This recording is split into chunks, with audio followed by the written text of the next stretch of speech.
Greetings, and thank you for joining us this morning or this afternoon or whatever time it is, wherever you are, if you're connecting online. My name is Julia. I'm the Advocacy Coordinator here at UISG, the International Union of Superiors General, and I'm delighted to be your moderator this morning. A couple of technical points. If you're joining us online, interpretation is available in 4 languages: Italian, Spanish, French, and Portuguese. If you have any trouble connecting with the interpretation, which should be available via the globe icon in your bottom right-hand corner, you can contact our technician via the chat. And with regard to interpretation, just a reminder to all our wonderful speakers this morning to speak slowly, otherwise the interpreters can't keep up and we make their job much harder. I think that's all, and again, you can reach out to the technician via the chat. Potete contattare per qualsiasi evenienza il nostro tecnico se non riuscite ad accedere all'interpretazione. You can contact our technician if you can't access the interpretation. Una mano a través de la chat. Podéis escribirle directamente ahí. So, without further ado, allow me to present Sister Mary John Kudiyarupil, who is the Associate Executive Secretary here at UISG. Sister Mary John will open the introductions for us. Thank you, Sister. Over to you.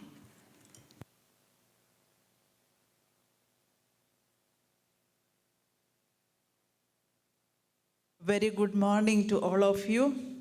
The International Union of Superiors General is very happy to welcome you, esteemed guests, to this event titled Responding to Climate Change as a Health Crisis. We feel privileged to welcome the distinguished guests and officials of the German Embassy to the Holy See, of the German Climate and Health Alliance, of Caritas International, of the Union of Superiors General, and the Joint Commission of JPIC. The OISG, which is the International Union of Superiors General, is a membership organization at the service of the Superiors General of women's religious congregations. It has a membership of around 2,000 members. We have several projects, but one of our most cherished projects is Sowing Hope for the Planet. We are very happy that you have come, and we wish you, those present here and those joining online, a very fruitful morning of lively and engaging conversation around this important topic. Cordial welcome to the keynote speaker, Dr. Martin Hermann, and all the speakers, and also the moderator, Julia, and all of you who feel called to join hands in concerted action to promote the health of humanity and that of our common home. I am sure the discussions and the deliberations of this morning, coming as they do from a scientific, health, and faith perspectives, will certainly shed light on the various nuances of this topic. Thank you for coming. You are all most welcome. And I would like also now to lead this assembly through a brief prayer.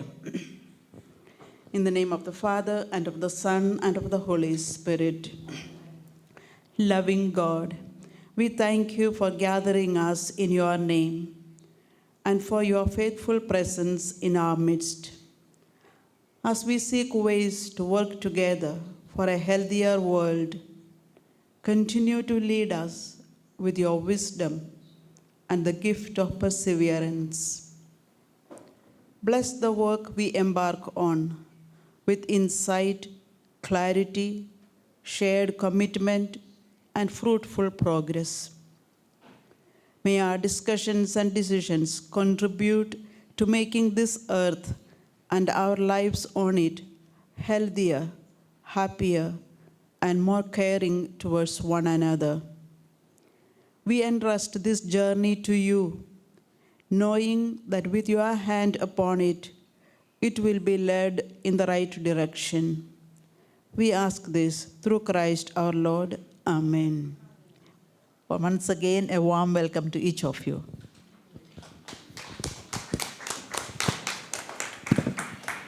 Thank you so much, Sister. To continue with our introductions, I'm delighted to present Minister Christoph Branner from the German Embassy to the Holy See. It's been a real pleasure for UISG to collaborate with the German Embassy on their Rome Climate Talks, a series of events that represents the framework for today's gathering in the lead up to COP. This collaboration has been a very galvanizing experience both last year and this year. So thank you for joining us. Over to you, Minister.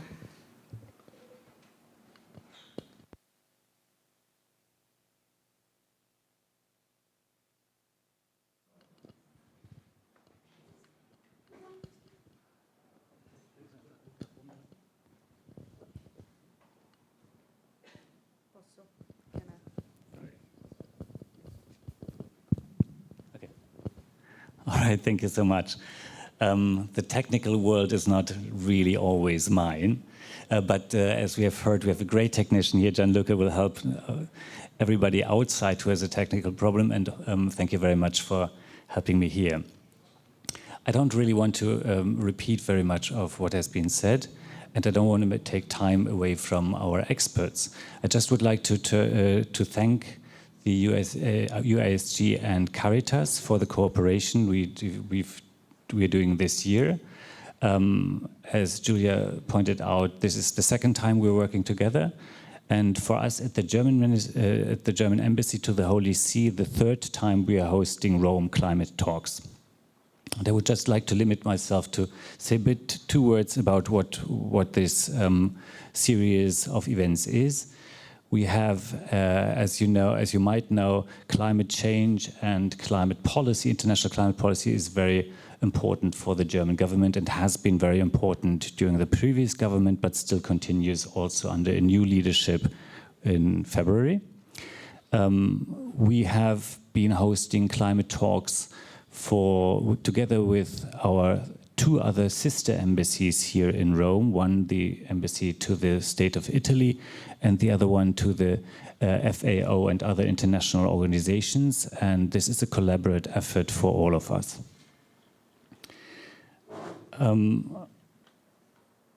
Our job is to bring voices together that might not have found together otherwise.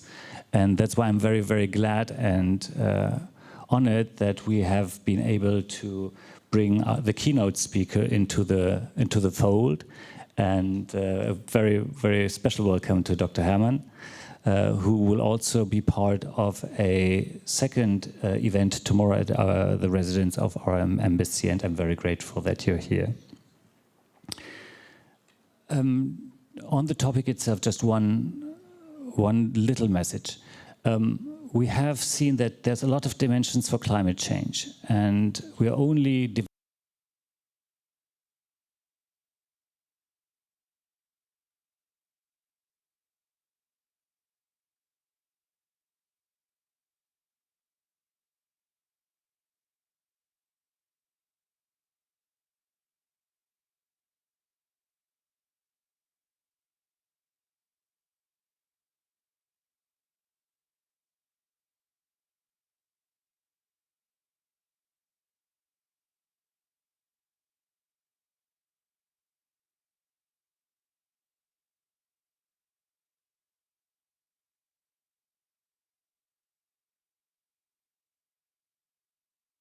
change and is threatened by climate change worldwide. Of course, most in the global south, but also here, and it's visible and noticeable everywhere. And I think this has been not understood well enough, and I hope that today, and I'm confident that today, we'll have another step to fostering a better understanding of this the importance of this issue. Thank you very much. And I hope we have a great discussion over the next two hours. Thank you so much.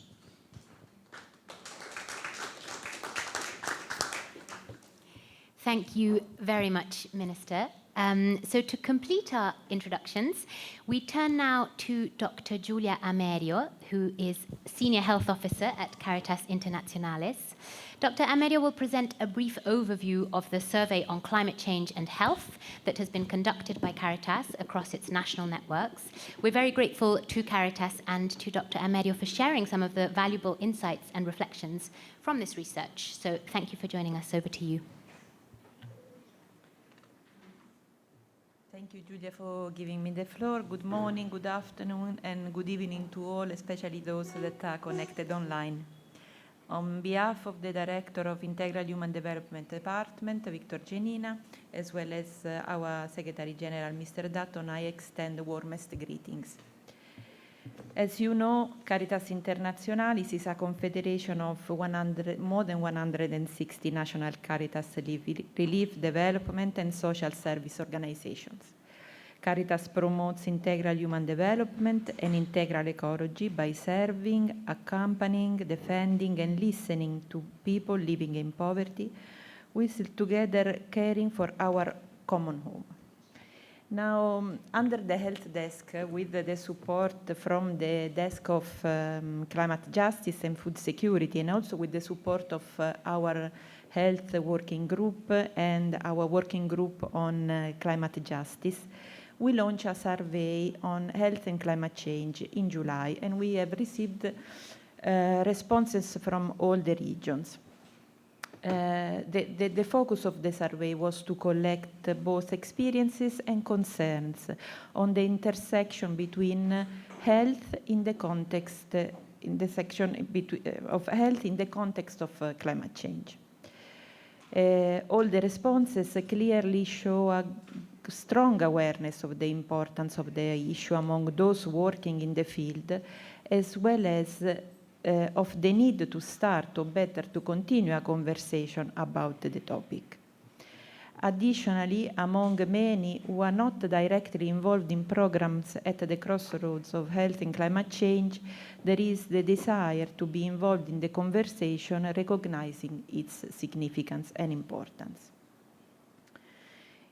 In the survey responses within the key issue addressed in health-related program in the context of climate change, some notably tackled health, but also its determinants.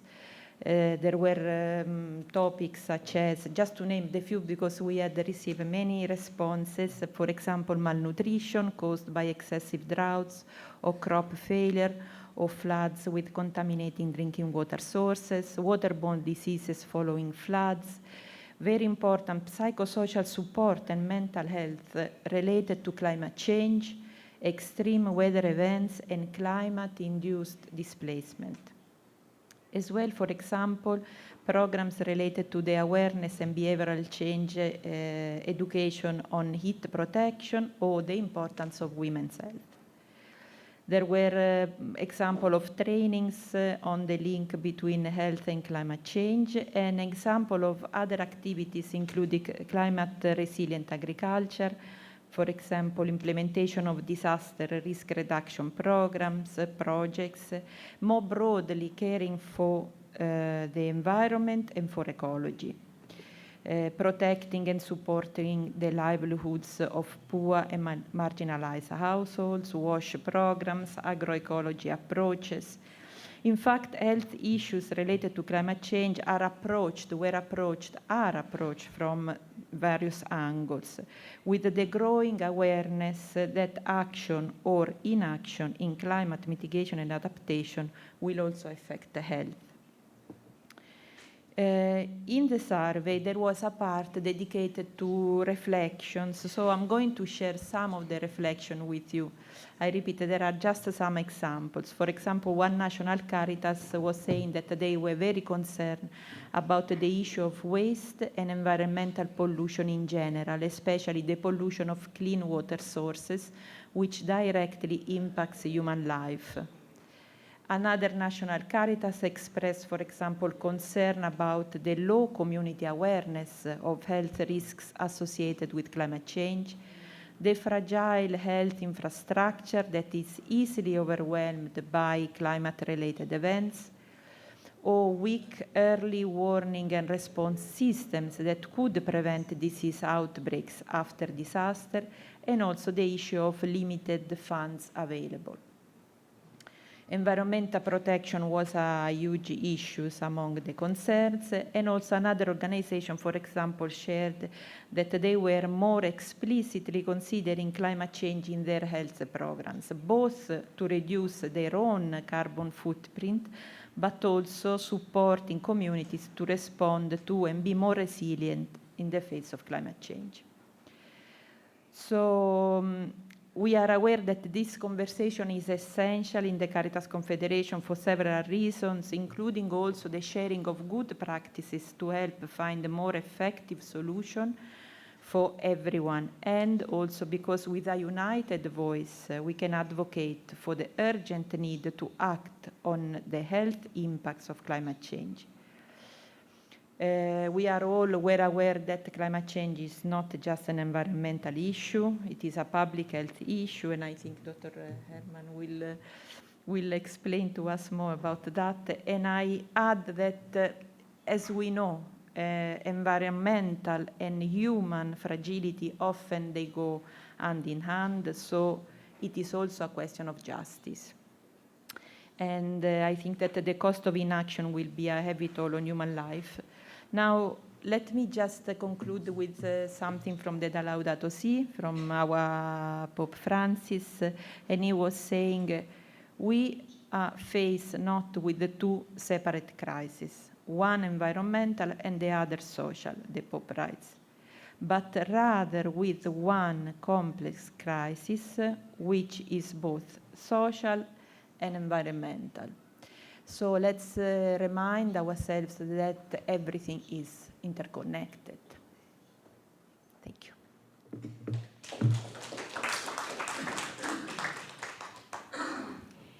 Thank you so much, Dr. Amedio, for this overview. And I think we've already touched upon what might be one of the key topics for today's conversation, which is the sense that as Caritas has seen, the effects of climate change as a health crisis are already being seen on the ground. We're seeing displacement, disease, issues with access to water, huge mental health burdens, and yet somehow, as the Minister was reminding us earlier, the issue doesn't seem to have quite made its way into the spotlight for kind of global advocacy and as a kind of global political topic as well. So with that in mind, I think we have a great framework for today's conversation, and it's my great pleasure then to introduce our keynote speaker, Dr. Martin Herman.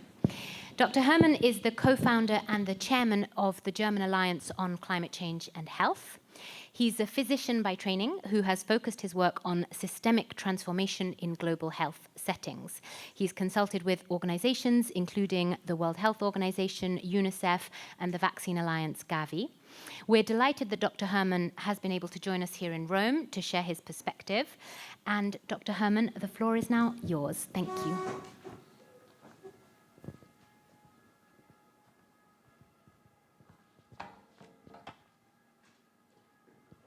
Thank you very much for the invitation. I'm very touched, actually, to be here. And all the key things are already in the room.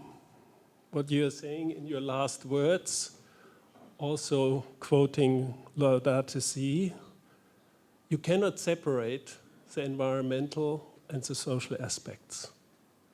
It's a key question of our time. And you also have to learn newly what interconnectedness actually means and how we can relate to it when we are acting. Because that's a key question of the whole topic. And I think we are all painfully aware of it, that so far on a global scale, we have not been up to the task. So the question is, how can we get more up to the task? How do we understand better? And that's also going to be the topic of my talk, to perhaps give you a perspective which will encourage you to be bold and go to the things where it is most difficult and find ways to move forward individually, on a community level, on a regional level, on a global level. That's kind of my hopes that I can do that. Now, I start with this picture here. And that's a picture of a vigil we did pretty much exactly 7 years ago in Germany, in the center of Berlin, just in front of Charité. It's the biggest hospital and very prestigious hospital of Germany. So why did we do this vigil? We wanted to point to that climate change is the biggest threat to health of our time. And it's not just coming in the future, it's happening now, as we have heard from Julia right now. It's the biggest threat to health of our time. Now, when we did this vigil, it was not yet a priority of the German health sector. It was not a subject on conferences. It was not a subject in the curricula for medical students or nursing students. It was pretty much not present. There were a few niche players working on it, but this is not enough when you have the major threat to humanity on the table. Now, interestingly enough, we did this for 1 week, day and night.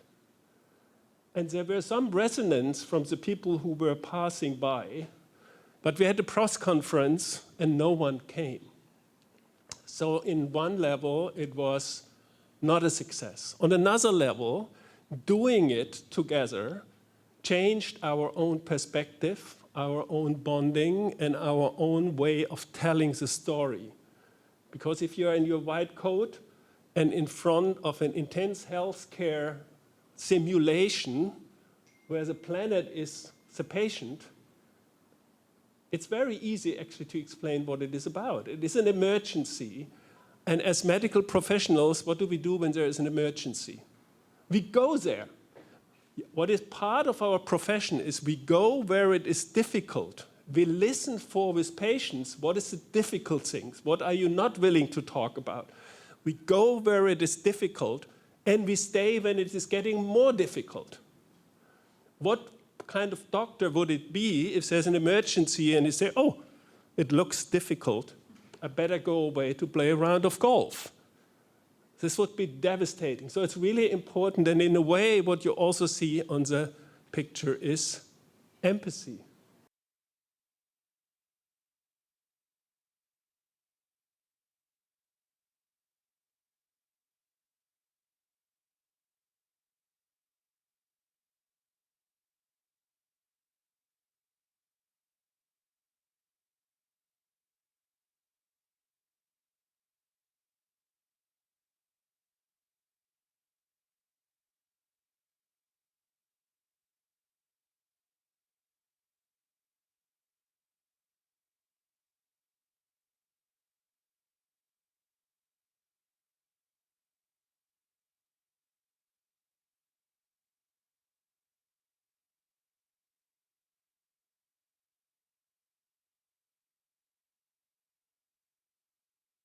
The higher is the risk. It's not getting less, it's getting more.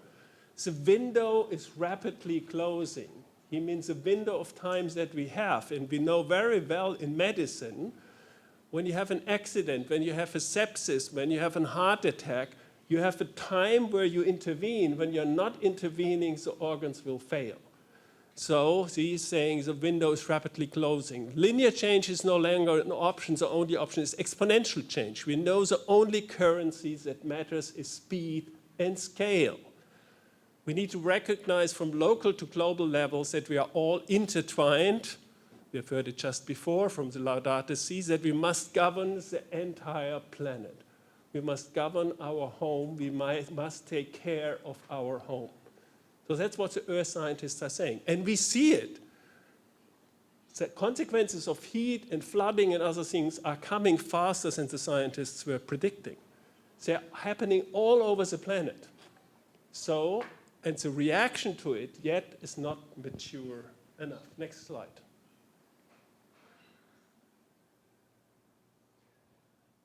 That's just very clear. Temperature is rising, CO2 levels are rising. Fossil fuel burning continues to rise. So we know what is kind of creating the mess, and we are continuing to destroy the planet. Next slide. So that's just another perspective. You know the concept of planetary boundaries, which is looking at the 9 key Earth system, kind of Earth systems that we can measure, and they are trying to understand where do we need to be in order to be in a safe operating space, to be safe, where is a mild risk, an increasing risk, and where is a high risk zone. And in 7 of the 9 planetary boundaries, we are now either in increasing risk or in the high risk zone already, moving to the right. And interestingly enough, that's again done by Johann Rockström and his colleagues of the Potsdam Institute of Climate Research in Potsdam in Germany. They are using now planetary health. Why? Because they know that health is very strongly it's much better narratives than if you're using not just climate or other things, or the physics. Yeah? So that's why they have started to actually work on it. And one of the leaders of the Potsdam Institute for Climate Research is actually one of the co-founders of Klug, of our organization. So we are really moving into the wrong direction, and we all know one of all the risks that we have learned in the last years is the risk of tipping points. Because sometimes you have an Earth system, it's going more to the risk zone, and then it flips to a state where it doesn't come back. And you can then also have domino effects between the different tipping points. So there are additional risks that we don't know yet when they will materialize, but it's riskier than we expected 5 or 10 or 15 years ago. Next slide. So now we come to the health aspects. And here we just look at climate change and the health risks. Now you need to make it a bigger picture, because the other things like water and biodiversity and nitrogen and phosphor and ocean acidification and all of it are also there, and they have also influence.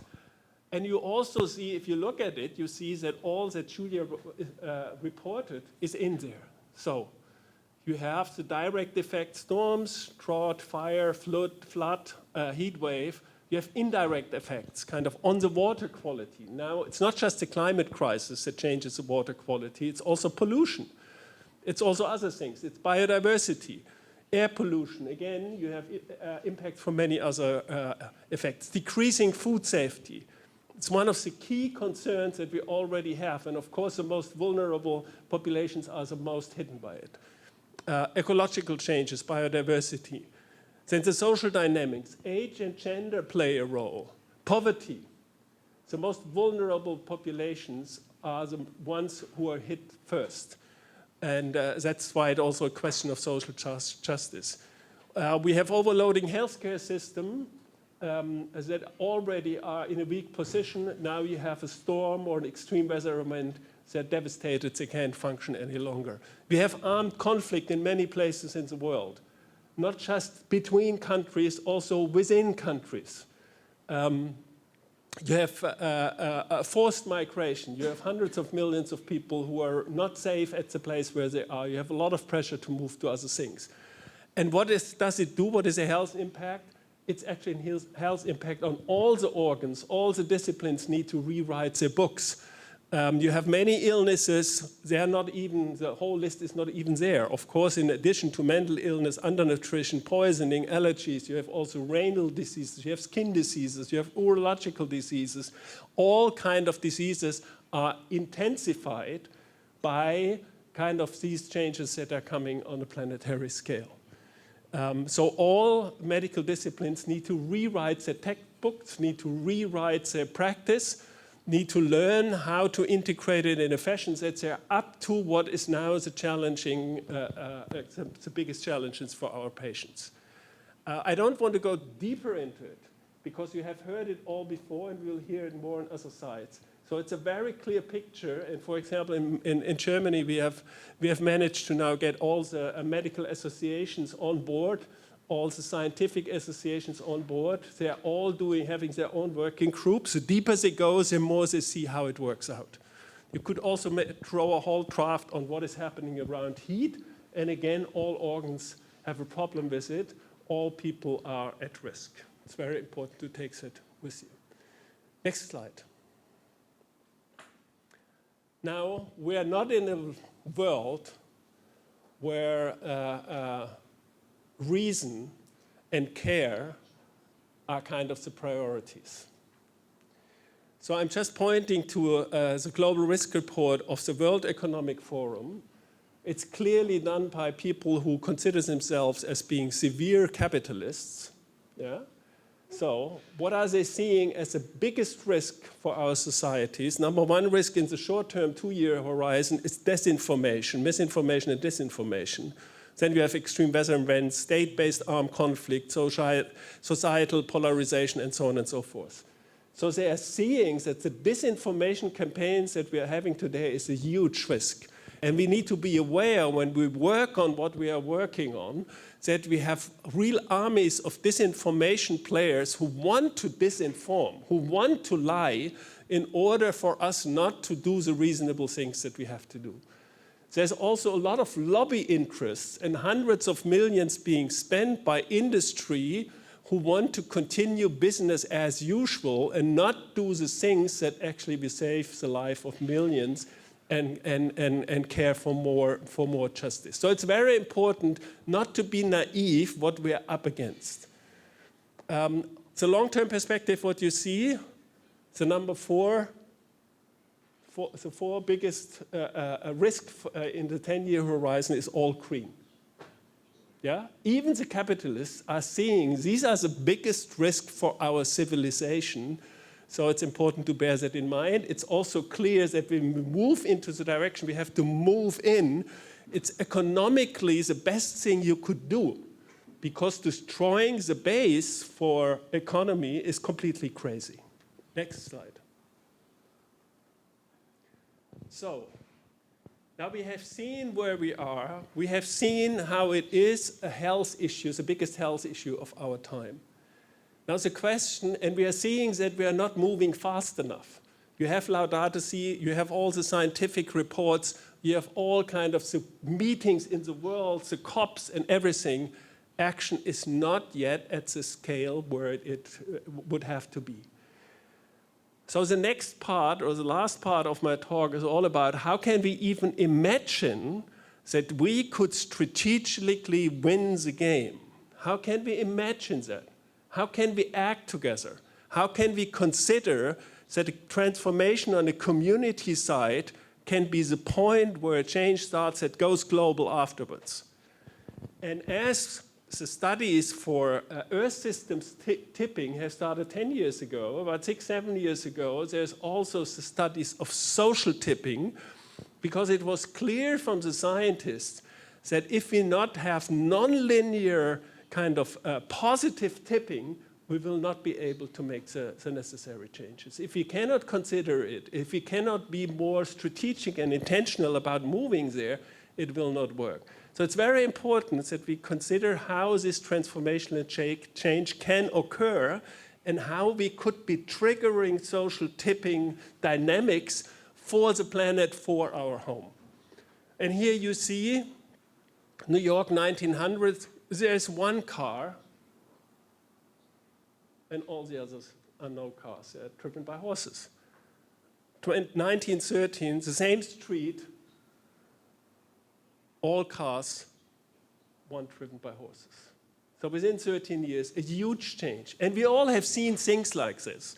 30 years ago, a smartphone was completely not imaginable. Now, everyone has one, and the world has changed through it. So sometimes things go really fast. Next slide.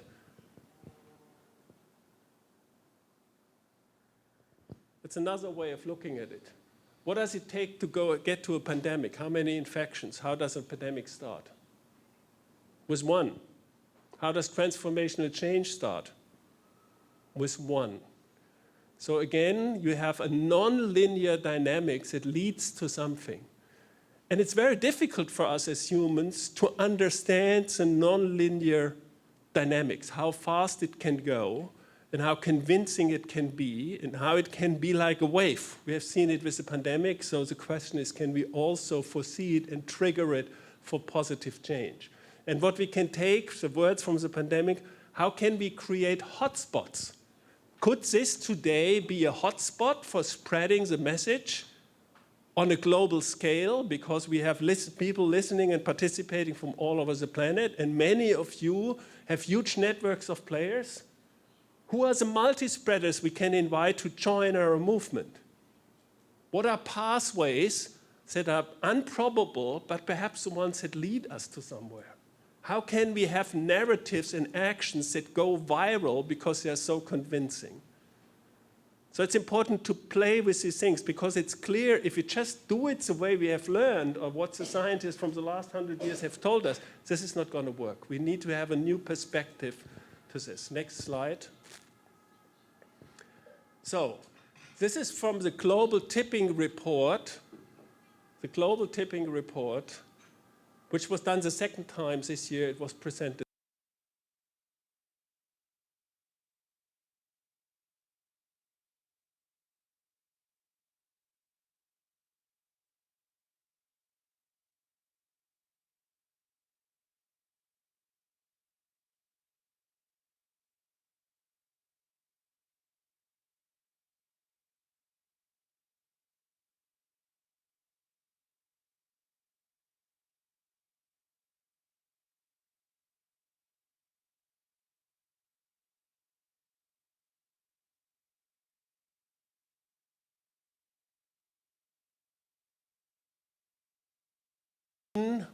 Energy systems, how much is going to the regenerative sector? It's now more than 90%. And this is something we haven't really captured. I give you one example. A good friend of mine has a hotel in Zambia. And I've talked with him for many years. When is the time when you are changing to a microgrid to regenerative energy? Now he told me 2 years ago, oh my God, we have so many blackouts and it's so difficult and I have to do all these generators and using diesel and so on and so forth. Now he has shifted last year. The payback time for his microgrid is 2 years. So this is happening now in many, many, many places. So it's very important that we see that this positive change is happening, and it can go much faster, because that's the only question that we have. Is the curve like this, or is it steeper, or is it being slowed down? And it's important to see that this turnaround is a turnaround. It's the biggest health project of our time, because if you are not doing these things, health will be impacted in a very fast measure. Now, with regard to nature-positive farming, agroforestry, sustainable diets, we are not yet there. We're more in the beginning, but of course it's highly important that we are not only looking where are we already tipping, but where are the things that we prepare to get to the tipping point. And in that case, all the things that we're doing in the different fields that lead to more understanding, more confidence, more possibility are important also when you are not yet reaching the broader public. Next slide. So we have worked with the key scientists on the positive social tipping in Germany in the last 6, 7 years. And we have tried to work with this in Germany. And what you see here with regard to heat resilience, we started 3 years ago to see that another report is not enough. Reports are good, but they are not shifting things on the ground. So what we are starting to do is going to 2 or 3 of the countries within Germany to build heat health action coalitions with all the players together. And we started in the places, we learned how it works, and we included more people to join and more institutions to join. And in a way, what we were seeing is that a lot of these institutions are actually waiting for someone to give them an orientation frame within which they can act. What is the key virtues that we are using when we are working there is, and it's even we have written it down in sentences with 7 key things. And the first one is, we take responsibility for heat protection. We take responsibility. What kind of responsibility is this? It's a responsibility we already have, but are ignorant to. And in a way, through this, we have now, in the first year when we had a kind of action on a German scale, we had 4 institutions supporting it. And the next year we had 50 already representing most of it. In the third year we had more than 100. So we are now scaling this, and I say we are already beyond the trigger point. Engagement of health sector. 6 years, 7 years ago, we were at nothing. Now we have all the board members of the relevant organizations working on it, supporting it. We have action groups in all the different professional groups. So in a way, we have really reached all the sector. Have we reached all the millions of health workers yet? No, but many, many of them, and we are scaling educational programs and implementation programs on all different levels. Now, what you see with the engagement of politics and society for planetary health, there's still work to do because still most politicians and most others are not understanding it yet. Next slide. I have to go faster through it because my time is almost over, but what is very important that when you work on a subject like the transformation of the energy sector, it's very important to see that you have multiple wins. You not just have win with regard to the energy system, you limit climate change, which means you sustain habitability of our planet as basis for health. It's a way out of fossil fuels dependency and gives you security. For example, the Ukraine is surviving because they have shifted to regenerative energy and also to battery packs because their big power plants have all been destroyed. That's an example why it gives you more security. And it is very profitable in the sustainable business models, and it gives you regional jobs. So it's very important to see, once you get into it, the wins are not just small, they're all over the scale. So it's very important to bear that in mind. Next slide. Food system, very important that we move into it because it's not just important for climate, it's also a key thing for all the other planetary boundaries. If we are not tackling the food and agricultural system, we will not make it. It's very, very important to bear that in mind. Again, when we move into it, what we will win is huge and dramatic. Next slide. Oh, this is a bit different than what I thought. So, initiating social tipping, what can you do? Take the questions with you. Where are the powerful tipping opportunities in your environment? Who in your network can be a multi-spreader for planetary health actions? Which stories, ideas can spread, go viral? Which improbable coalitions can you build? Can health and religion coalitions have tipping potential? And I would say, yes, it can. If you put the two things together, you have improbable actors to taking the lead. People are not expecting it. So if we are jointly taking the lead, this can be a huge thing. The role of our lived virtues. Why are these things spreading? Because you have not enough players who live this, and if you live this, it's very convincing and engaging. Next slide, and last slide. Very important, at the end of the day, implementation happens on community level or it doesn't happen. That's the last mile. That's where it really has to go. Does it mean that the other levels are not important? They're very important because they are influencing it. But at the end of the day, we need to reach the community level. And it's also very important to see that also on the community level, you have these things of tipping. If you go back, please. You have these things of tipping in the community level. So all the things that we have seen before are all happening in one community, different in another community. So you have similarity and difference, but it's very important to bear that in mind. Funding is important, but not decisive. What we have learned also in Germany, for a lot of the things we have been doing, for example, with heat, we didn't have any funding. And what I've learned is more than 50% of what really needs to happen. It doesn't cost money. It comes from a different education. It comes from different relations. It comes from integrating it into existing programs. Of course, we need to have money, but it's not the main thing. And the last responsibility for our home, community, and planet. When you speak to this, it is a very strong thing because we already have this responsibility to take care of the gift that has been given to us. And we are seeing when we are speaking to this, a lot of people are responding. Not all of them, but many of them. So thank you. The last slide. This is from my garden. This is my youngest grandchild, Johanna. And this is from the island of Elba, the home of my wife, a sunset 1 month ago. Thank you very much.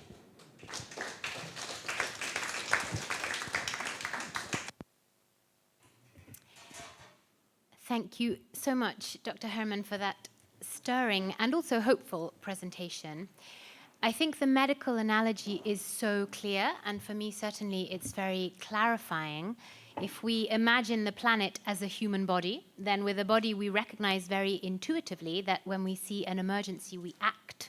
And we act with urgency because we understand that there's a window of time for useful action before organ failure and before death. And frankly, the idea of our leaders, who should be our physicians in this analogy, playing golf while our planet's organs shut down is enough to fill me with righteous rage and hopefully to fill us all with a desire to act and to act with urgency. Thank you very much for highlighting as well that things can and do move fast when change does start to happen. And for me, internalizing a belief in the non-linear dynamics of positive change is a challenge that I will be taking away as homework. So we're going to take 2 minutes to absorb and reflect on what we've heard. This is a habit that we like to practice at UISG because we know that we're all so busy and exposed to so much information, especially via our screens for those who are following online. And we know that taking time to let ideas sink in is a vital part of the work that we're doing. So I'll give us 2 minutes to have a drink of water or make any notes or just appreciate Dr. Herman's wonderful contribution. Thank you. See you in 2 minutes. To turn to the next stage of this gathering, during which we'll be hearing some reflections from the distinguished guests who have kindly joined us, both in person and online. Our first contributor to this section is Maureen Goodman, who is the Programme Director at Brahma Kumaris UK.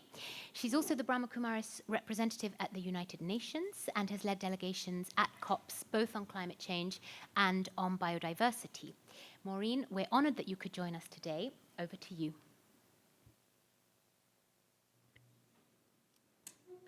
Good morning to everyone. Can you hear me? Okay, thank you. I'm very honored to be here. Thank you so much for the invitation. And as well as Brahma Kumaris also representing the Women, Climate and Faith Network. And of course, some of what I wanted to say, Dr. Herman has said, but that's, of course, right. But yes, agree. And Dr. Herman has stressed the urgency of the situation. And we know that this ecological crisis is already manifesting in a number of health risks, from heat-related deaths, respiratory diseases, mental health, and also during and after extreme weather events, research has shown that the rates of domestic and sexual violence against women increases significantly. So there are so many aspects. Health professionals and faith communities are usually the first responders at times of crisis, and are also continuously dealing with the ongoing effects of climate change on health. Health professionals can and do play a role in advising patients of the health risks of climate change and also promoting, therefore, better health outcomes. And of course, they play a role in policy advocacy, as has been mentioned. But also, in addition, faith communities play a role in giving spiritual support. Climate anxiety is now a recognized syndrome, especially amongst young people. And when there is poor mental health, then we tend to make poorer choices for our own health and for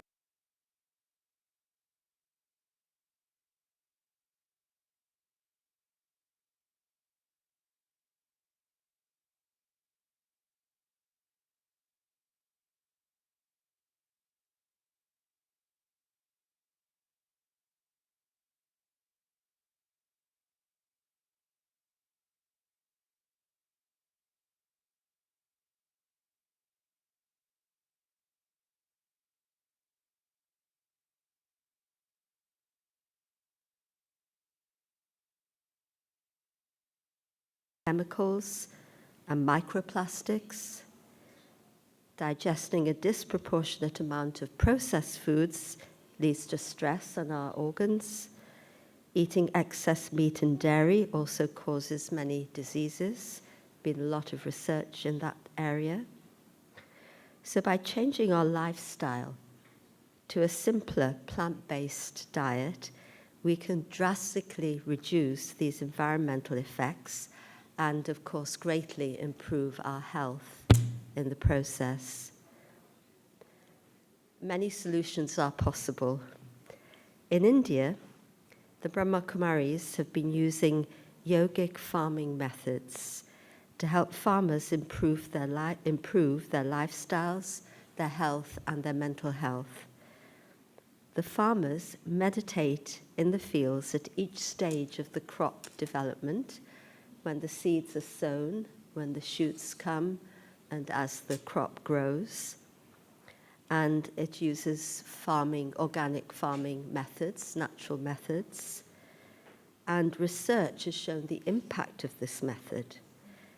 Production of highly nutritious food, which controls disease. Increased output of nourishing crops produced with minimum expenditure. Increased crop production while keeping the productive capacity of the land intact, and higher nutritional value and energy content. And if you know much about what the farming community in India has been through, this is very significant. And now thousands of farmers at the moment in Gujarat and Maharashtra are taking up these methods. So it's now crucial for all of us, including governments and corporations, to make choices which have the well-being of humanity at heart, rather than greater financial and political gain. We must move from greed to sharing, from selfishness to love. Considering the spiritual values that could bring about change in our awareness, attitude, and action brings us hope. The Brazilian government, which is hosting COP30, has initiated the Global Ethical Stocktake, which asks us to consider the ethical aspects of our decision-making. It aims to bring climate commitments closer to people's lives by encouraging communities, organizations, schools, companies, religious groups to host self-organized dialogues that reflect on the values, responsibilities, and actions needed for climate justice. These workshops are solution-based, visionary, and optimistic in their approach. And when I use that word optimistic, I always am reminded of Christiana Figueres, who pushed through the Paris Agreement, and she speaks of stubborn optimism. The Women and Faith Climate Network co-hosted, together with Project Dandelion, a workshop in London in June. And the participants, in fact, they've been happening on each continent. Pardon me? A couple of minutes, yes, nearly there. Participants described climate action as a relationship of responsibility, which Dr. Herman has spoken of. To act is to honor what we are part of, to respond not just to climate change, but to a deeper crisis of connection. And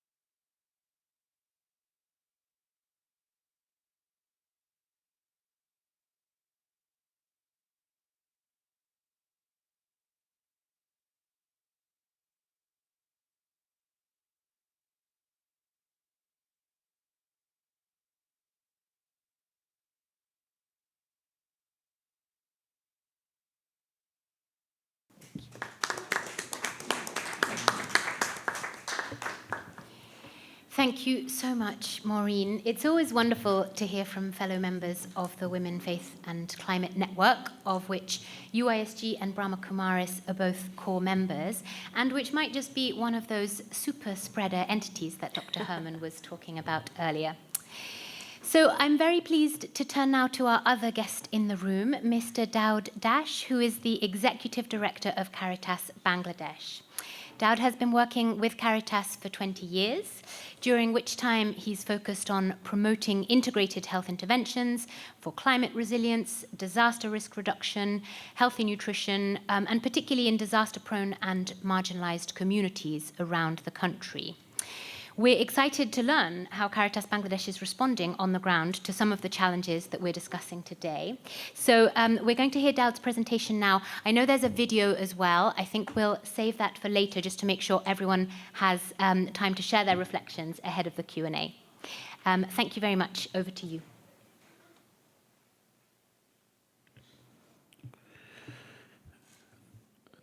Thank you very much.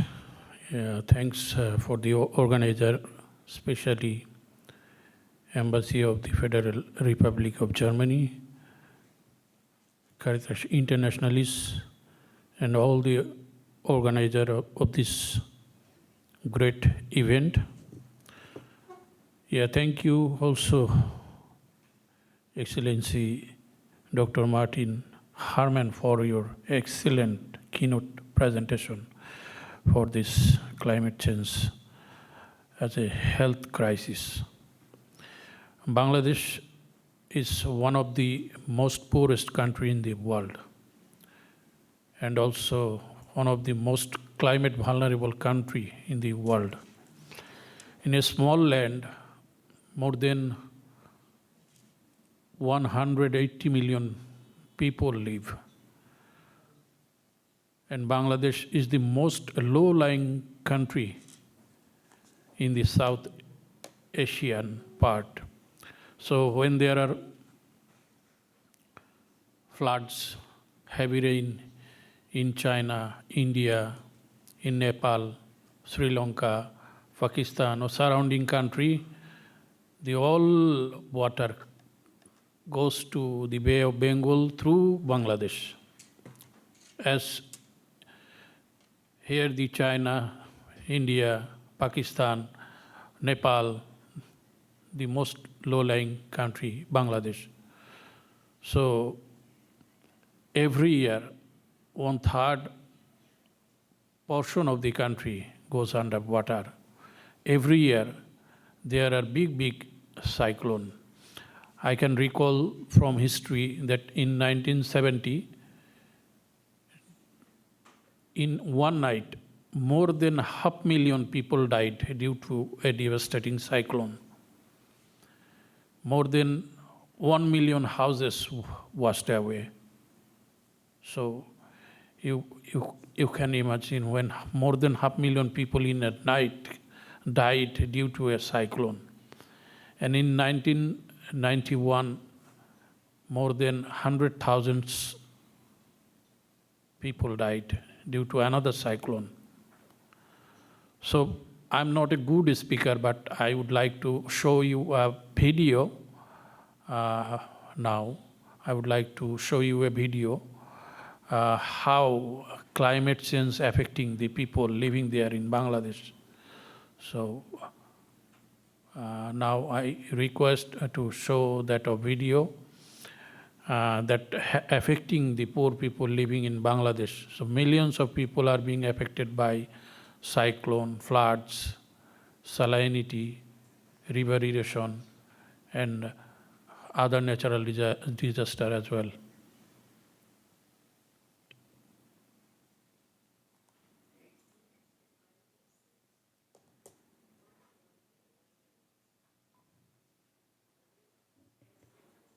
I think we have a volume problem with the video, possibly.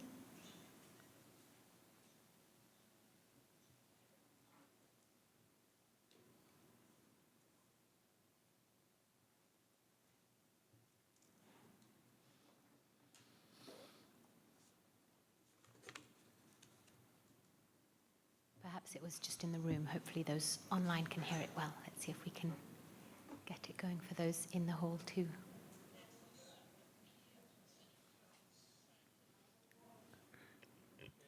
In preparation of the video, I can tell about some small perspective about Caritas Bangladesh. Caritas Bangladesh started it. Imagine an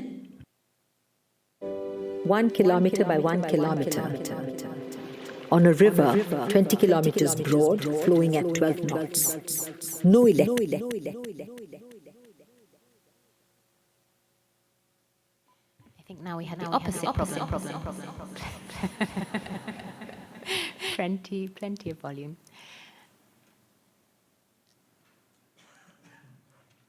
Let's see if we can get it sorted in a couple of moments, and otherwise, yes, perhaps we'll turn to the presentation for now and watch the video a little bit later, but I think we're good to go.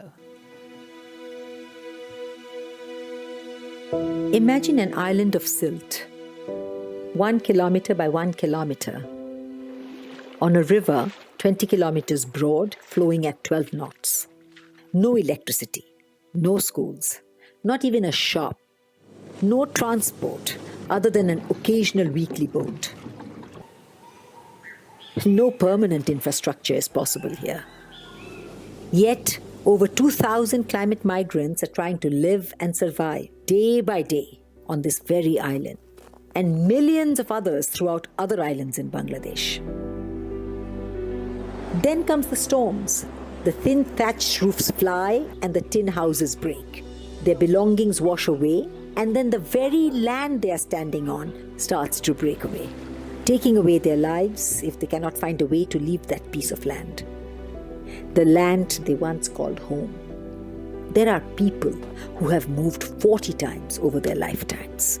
These are the climate fighters, adapting, migrating, then adapting again, day after day, year after year.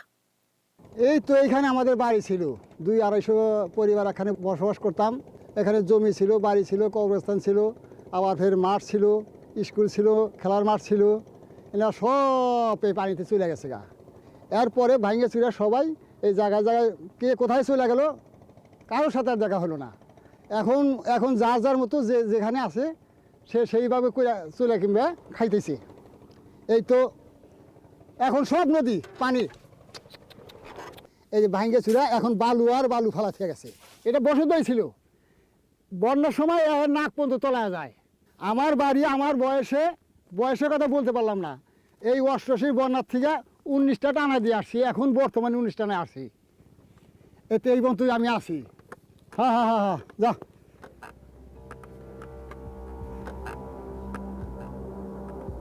You have heard the story of one struggle, Salam struggle.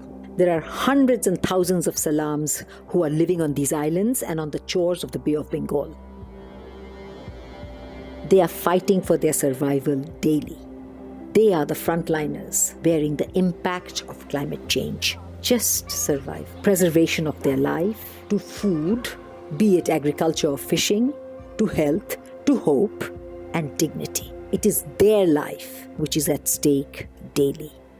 এখন মনে করেন যে বন্যারও কোনো ঠিক নাই আমাদেরও কোনো ঠিক নাই একটা ফসল যে ফলাম ফসল ফলা কোনো শান্তি পাই না ওই ফসল ফলাই বন্যা এসে সেই ফসল ধুয়ে নিয়ে যায় ফসল খাওয়া যায় এই জন্য আমরা এখন কোনো কাজ করতে শান্তি পাই না এখন যখন যেটা পাই তখন সেটাই কাজ করে চলতেছি এই কুয়াশারও কোনো ঠিক নাই কুয়াশার মধ্যে একদিকে কাজে যাইতে পারি না Bangladesh is the land of 1,000 rivers. Floods have always visited this land year after year because of the country's geographical and climatical conditions. Yet the present scenario is totally different. Floods are no longer predictable, for it happens 3, 4, even 5 times a year. This unpredictability in time and period of flooding causes huge loss to the economy and lives of people. Adapting to climate change is an everyday reality. This is why we started to work with climate-impacted communities long ago. Preparedness for disaster, we introduced an approach called CIDRR, Community-Initiated Disaster Risk Reduction. This approach was initiated to train and build capacity blended with indigenous knowledge and modern concepts, creating totally local solutions. Then we ensured relief and shelter for those like Salam.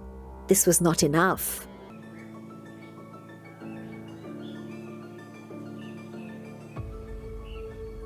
এখন আমার বাড়িঘর সব ভাঙে চলে গেছে, ভাঙে যাওয়ার পর আমি এখানে একটু আশ্রয় পেয়েছি।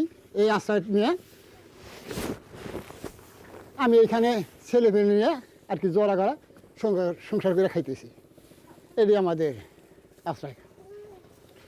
আল্লাহ সবজি আবাদ করে খাই, বাজারে বিক্রি করি, টাকা পয়সা ইনকাম করে অন্য জায়গায় খাটাই। Our people are full of determination and hope. They face calamities valiant, be it floods, cyclones, river erosion. They are steadfast in their purpose. We will overcome every disaster. We will rebuild our houses. We will reshape our lives. They may not have our luxuries, but they have overwhelming courage and resilience. If we and our international partners take steps in supporting them and learning from them, borrowing some of their courage, the world will perhaps have more solidarity, more understanding, and we may find a new hope in our tomorrow.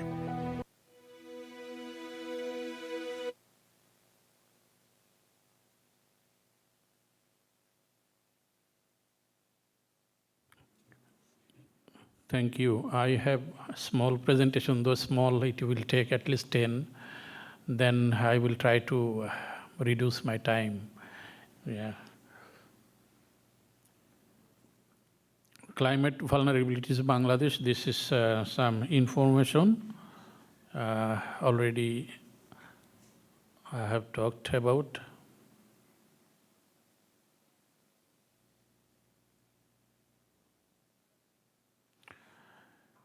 And Caritas Bangladesh is working in Bangladesh since 1967.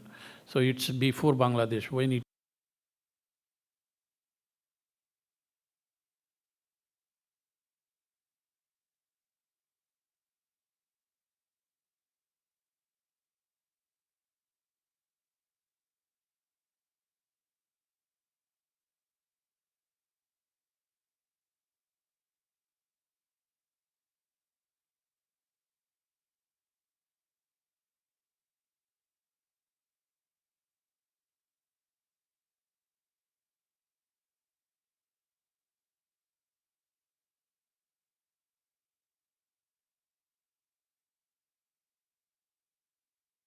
disaster risk reduction, agriculture and livelihoods, and health and nutrition.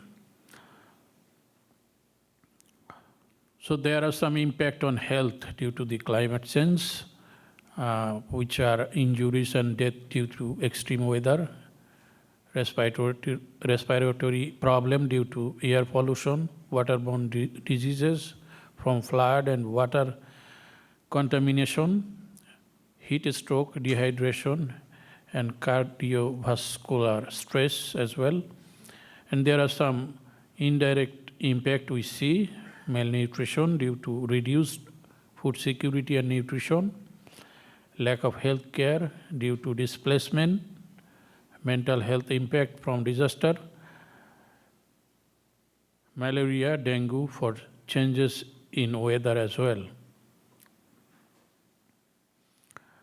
The climate impact are here already described, and life consequences as well through the video we have seen, and mental health impact also we understand all the mental health impact, including trauma, anxiety, and post-traumatic stress disorder, etc.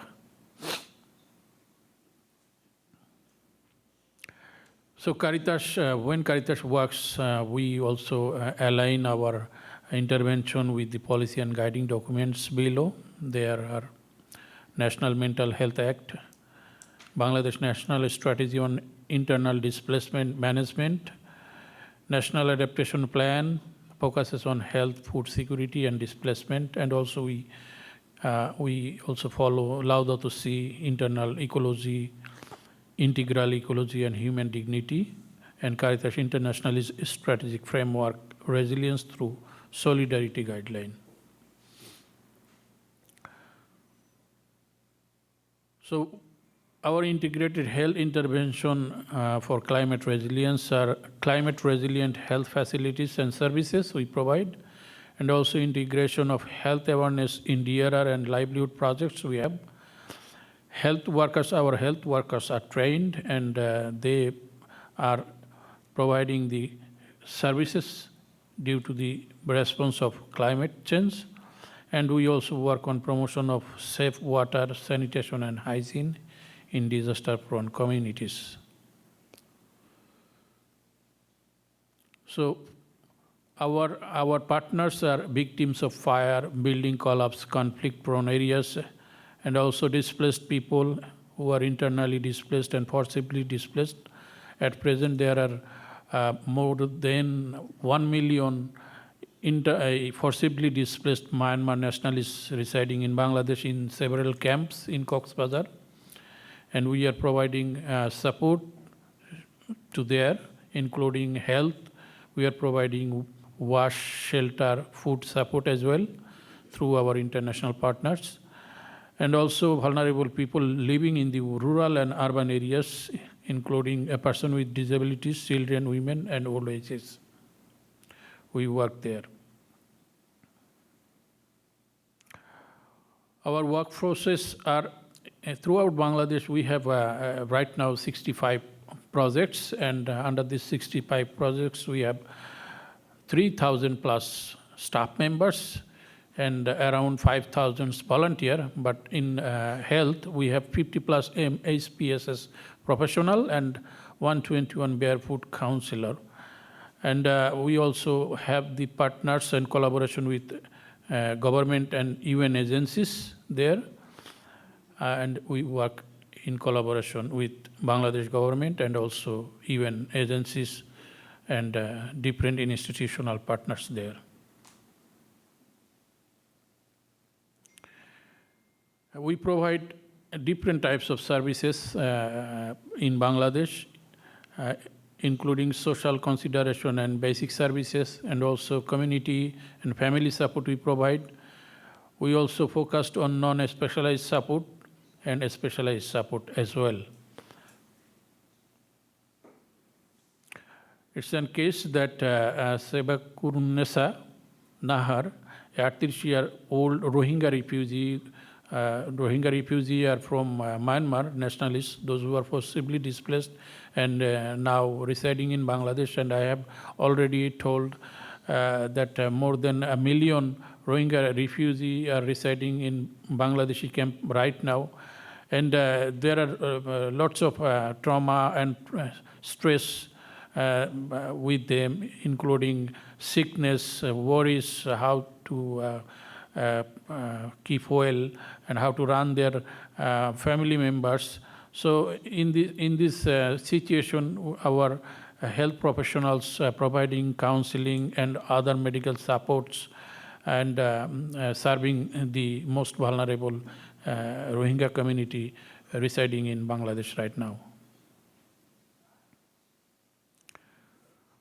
However, there are many challenges we see. The lack of community awareness, the first challenges, limited access to health services in disaster-prone regions, not only in disaster-prone regions, but also for all of our Bangladeshi citizens. I can say there is no health facilities at all. Even a 100-bed hospital, you will see 2,000 plus patients are there. So it's 100-bed, but 2,000 patients, even in front of toilet, in front of corridor, in front of hospital ground, everywhere the patients are lying. So it's not kinds of health services there exist, I can say. So, and also shortage of trained MHPSS personnel in rural communities, including urban, climate migration and lack of sustained livelihoods. Yeah, you see lots of thousands, millions of people are migrating from rural to urban, from urban to other countries, including Europe. Every month we see the newspaper and also observe that hundreds of Bangladeshi people are dying in Libya in the sea, coming to Italy and some other European countries. We experience every month hundreds of young people are dying in the sea. So there are some news, maybe I don't know actually, you know or not, but it's because of livelihood options.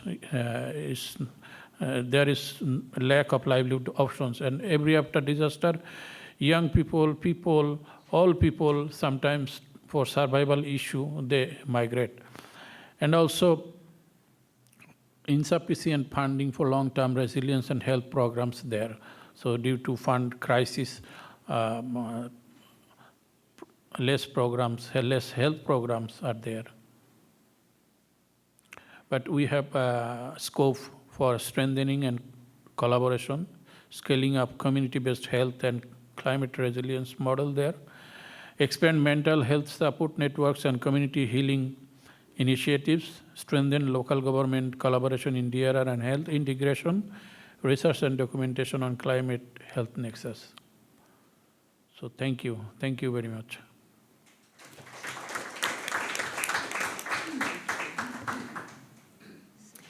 Thank you so much, Daud, for your testimony. Thank you for giving us a sense of the interconnectedness that we've been talking about today, the connection between ecological and social crisis, and also the connectedness of all people on this planet. It's really wonderful to hear about the work that Caritas is doing in Bangladesh.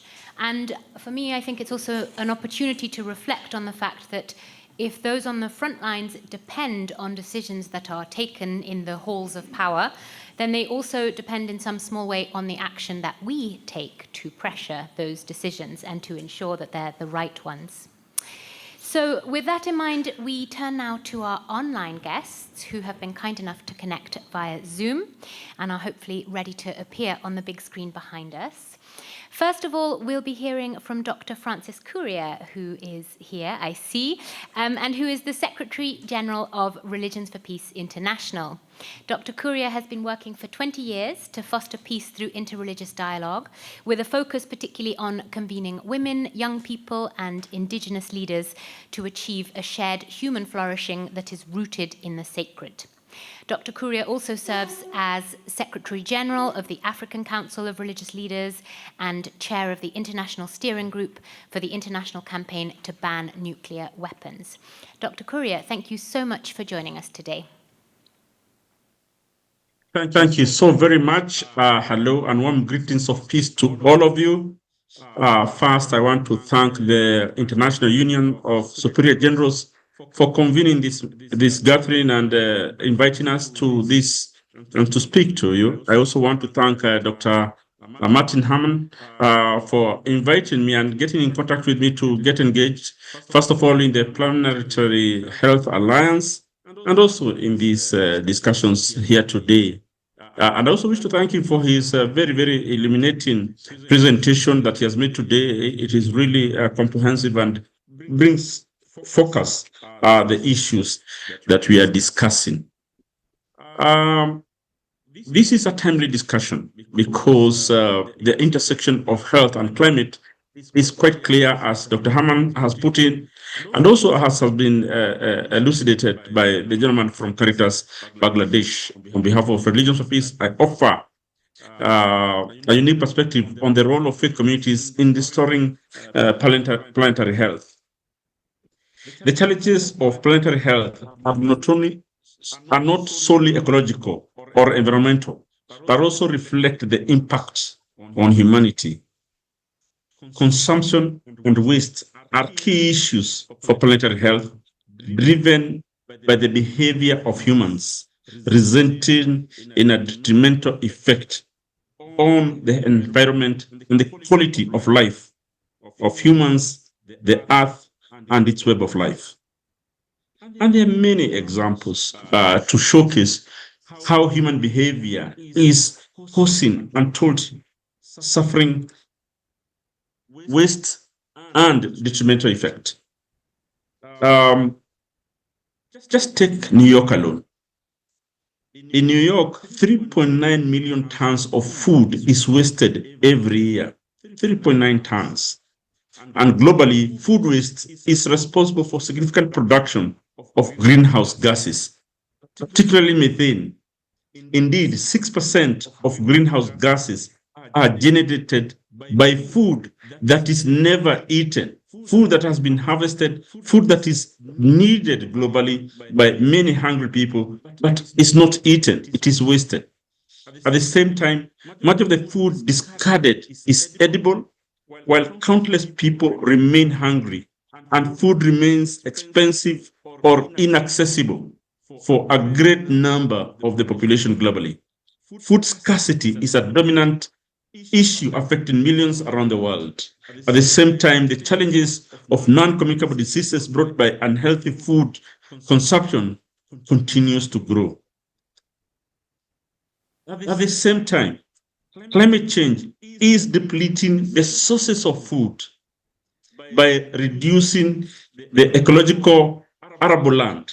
It is decreasing the amount of herbs necessary for health for big percentages of communities, especially indigenous communities that require and use herbal medicine as their source of health. To address these issues and limit the people affected, change must come from a moral, ethical examination of success. We must redefine what success is as human beings. We must be defined by a connection to one another and to the earth. And success cannot be based solely on how much we can extract and accumulate from the earth's resources. We must look at our similarities and use them as a driving force for our interaction with earth, lessening our footprint and our effect on the earth. Our interactions with the earth should come from a place of interrelatedness, not from the materialistic idea that considered that relationship is transactional. Not everything must be transactional. When our actions are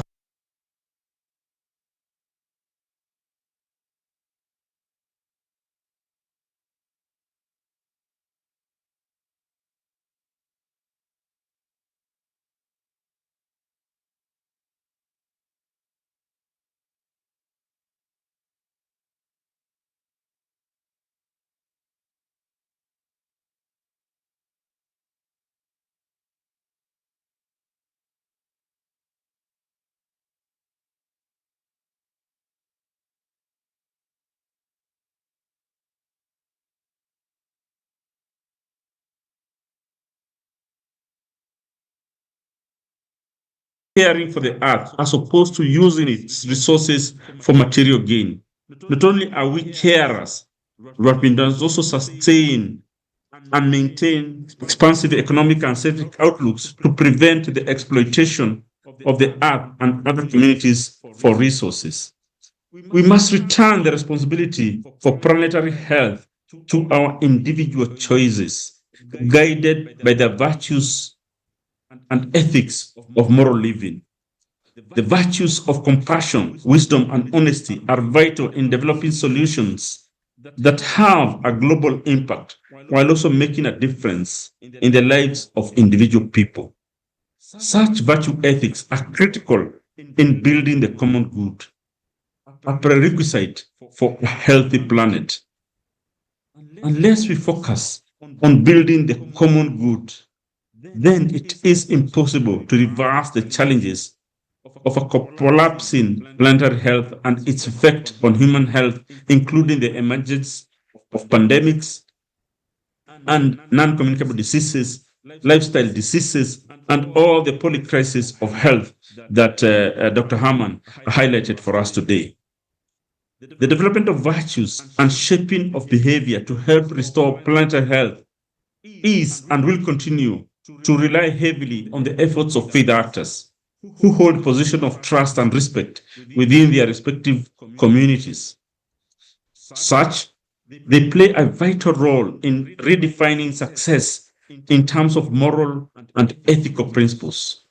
The virtues of forgiveness, self-sacrifice, and charitable service, especially charitable service, are shared across religions and can be used to foster solidarity in finding solutions, climate and health crisis, while also leaving room to find strength and solution in our worldview. We must use our various virtues, eco virtues, in shaping a shared sacred worldview, a worldview that seeks telos of consummation with the mystery, with the sacred mystery. These principles serve as the heart of Religions for Peace shared sacred worldview. We in Religions for Peace wish the world to embrace shared sacred worldview, a manifestation for our unwavering commitment to environmental sustainability. By working with diverse faith communities to promote collaboration and provide space for faith communities to share their respective experiences of the sacred, we can move away from the modern reductionist worldview and recenter our lives on a sacred worldview. To put this in practical terms, we must put the sacred at the heart of our efforts, as our guiding light, our commitment to the flourishing all creatures, as the driving force that animates our efforts. When we put our loving care for each other and for the planet at the center, we can and will do well in the urgent work to heal our world and to heal our communities, one community at a time. We must heal our communities by working with the people within those communities to shape their lives around a shared sacred flourishing. Let us find strength in the role of each of us plays as caregivers for the earth, and to allow it to lead us into common action. We must work together and in tandem to overcome challenges to planetary health. The important point is working together across all faiths through collective efforts and embracing our diverse perspectives and understanding of the mysteries sacred. We can establish a future in which human behavior does not drive the decline of planetary health, but instead shapes a society of shared moral responsibility and shared prosperity. We can act together, but we must act with urgency. As Dr. Herman has put out very clearly, our world needs a new perspective, and we put forth the shared sacred worldview for a shared sacred flourishing as the perspective that is going to drive towards a world that is healed, a world that is leading to planetary health. Thank you, and God bless you.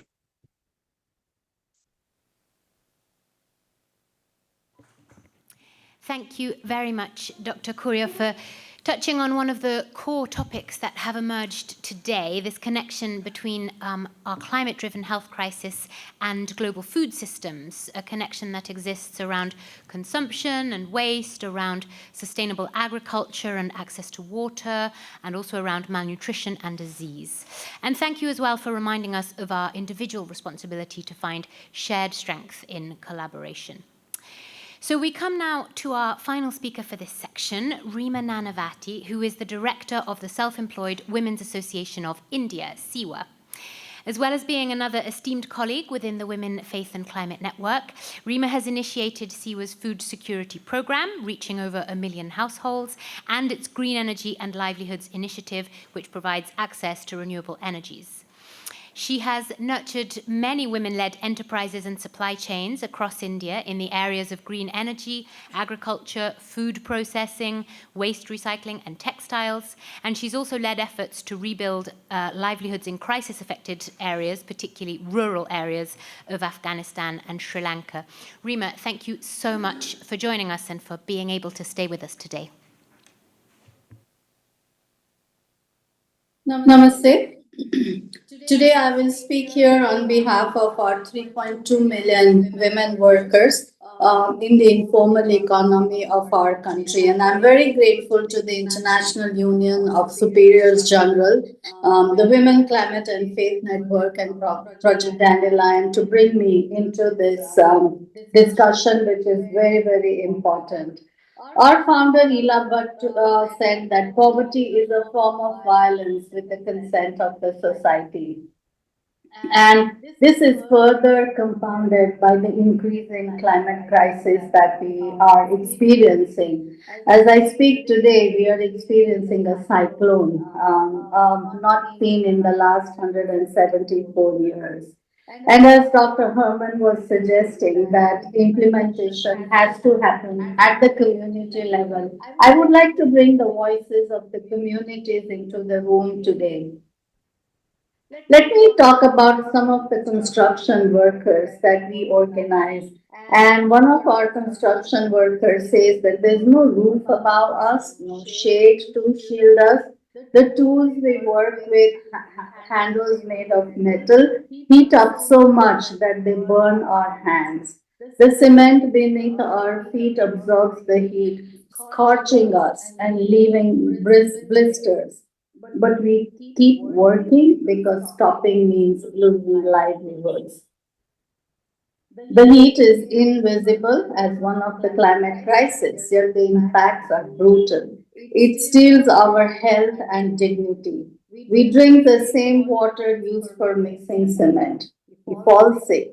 Carry heavy loads until we feel dizzy, collapse and fracture our bones. For days, we lose our wages and livelihoods. Heat may be silent, but its impact is devastating, robbing us of our strength, our income, and our future. Still, we rise each morning because survival cannot wait, laments the construction worker with whom I work. The heat steals our daylight and forces us to toil until 9 at night, says a fellow street vendor from the city, choke back tears. Usually I easily earn rupees 400, but during a heat stress or a climate stress, I barely manage rupees 200. It's a double blow for us. The heat beats down our heads while the ground itself burns beneath our feet, radiating heat. Even if we fall sick without income, I cannot go to seek treatment. This isn't just about our lost incomes, it's about the survival. And I think this is what I would like to emphasize here, that we often hear about climate change in abstract terms, rising global temperatures, melting ice caps. But for the 3.2 million informal women workers that I represent today in this August gathering, climate shock is not a distant threat. It is a brutal daily reality that chips away at their livelihoods, their health, and their very dignity. The data is stark. 90% of SEVA members, women working as street vendors, farmers, construction workers, home-based workers, salt pan workers have reported that their livelihoods are severely impacted by climate stress. Reduced work hours, dwindling customers, spoiled produce, their daily earnings are slashed by as much as 50%. 92% of members surveyed in 2023 suffered from illnesses during climate stress such as heat, prolonged heat, or excessive flooding.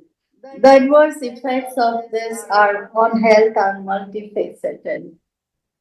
Heat leads to dehydration, emerges as a pressing concern due to limited availability of cooling environments, the shortage of water intake, and increased sweating.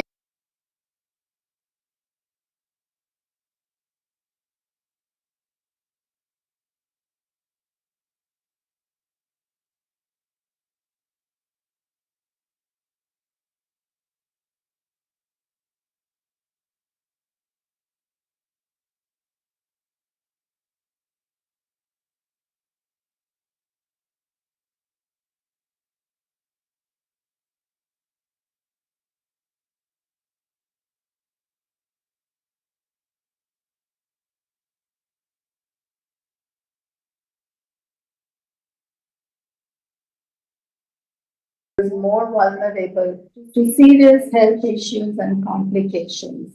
The result is that climate-related illness often result in increased out-of-pocket expenditures of medical treatment, further draining already limited financial resources of these poor women workers. The burden of extreme heat weighs heavily on the mental well-being. 40% members stated that constant stress of lost income, mounting debt, and inability to provide for their families breeds anxiety and despair. The daily stress of choosing between risking health or losing income fractures families and communities. The emotional toll surfaces in increased substance abuse and gender-based violence. We cannot just stop like this. But since 2022, SEVA members collectively resolved to focus on climate action as the central theme. We call it as Building Cleaner Skies. Our 3.2 million members are all now working on climate action for an earth where there is access to clean air, clean land, clean water, and clean energy for all generations to come.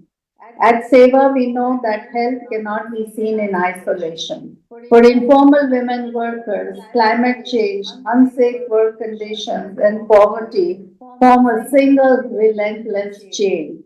Our approach is therefore integrated, holistic, and women-led. We've built a cadre of over 400 health ambassadors, grassroots women trusted by their communities, to raise awareness about climate stress, heat stress, promote hydration, rest breaks, teach early symptoms recognition. We also work on prevention by introducing telemedicine services, free consultations, about 23,000 of them. As we generate real-time evidence, there's critical gap in reliable, gender-sensitive data on how climate shocks affect informal workers' health, livelihoods, and well-being. We are using sensor study on measuring temperature, humidity, body temperature, hydration status, physiological parameters, and even sleep patterns to quantify the hidden burden of climate stress, which build better early warning systems and set scientific thresholds for climate insurance triggers. We are also integrating mental health support into our climate programs. Healthcare is only one part of the solution. Financial resilience is equally critical because a single hospitalization can wipe out a family's savings. That is why SEVA pioneered a parametric climate insurance program covering 250,000 women. When temperatures cross a certain threshold, payouts are triggered automatically. There is no paperwork, no delay, just immediate cash relief so women can pay for medical bills, buy food, or repay loans. We are further integrating cyclone and excessive rainfall as the other perils into this. We are now scaling up this into a climate risk mitigation facility, which will fund not only rapid payouts but climate resilience infrastructure, cool roofs, and early warning systems, ensuring protection even in non-payout periods when the insurance doesn't trigger. This expansion will turn climate response into a sustainable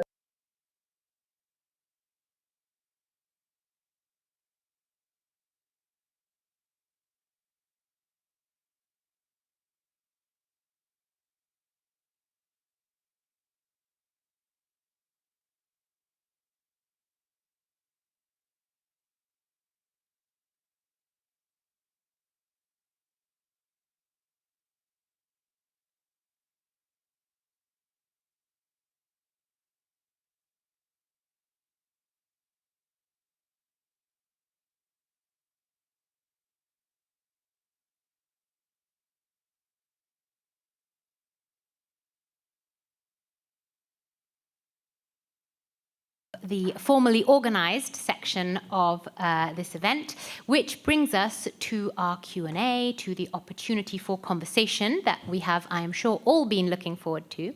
So I want to start us off with a question that has arrived via the Zoom chat. Someone is asking us how mental illness is connected to climate change, so asking to know a little bit more about the mental health impacts of climate change. I wonder if any of our panelists would like to take this question, expand on that a little bit.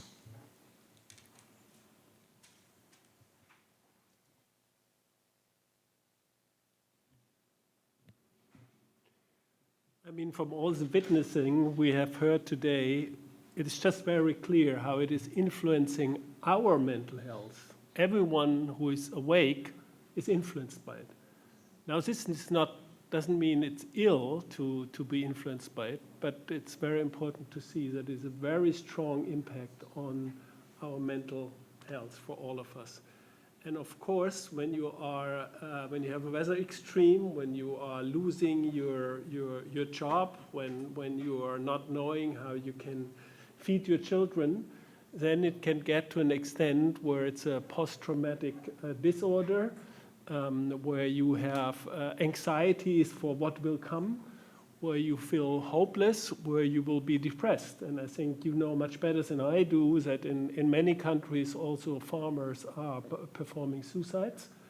And so it's a huge topic. And what I can report from Germany is that the Association of the Psychotherapists, that of the psychiatrists, of all the people researching in this area, all have joined the movement because it's such a clear case for them.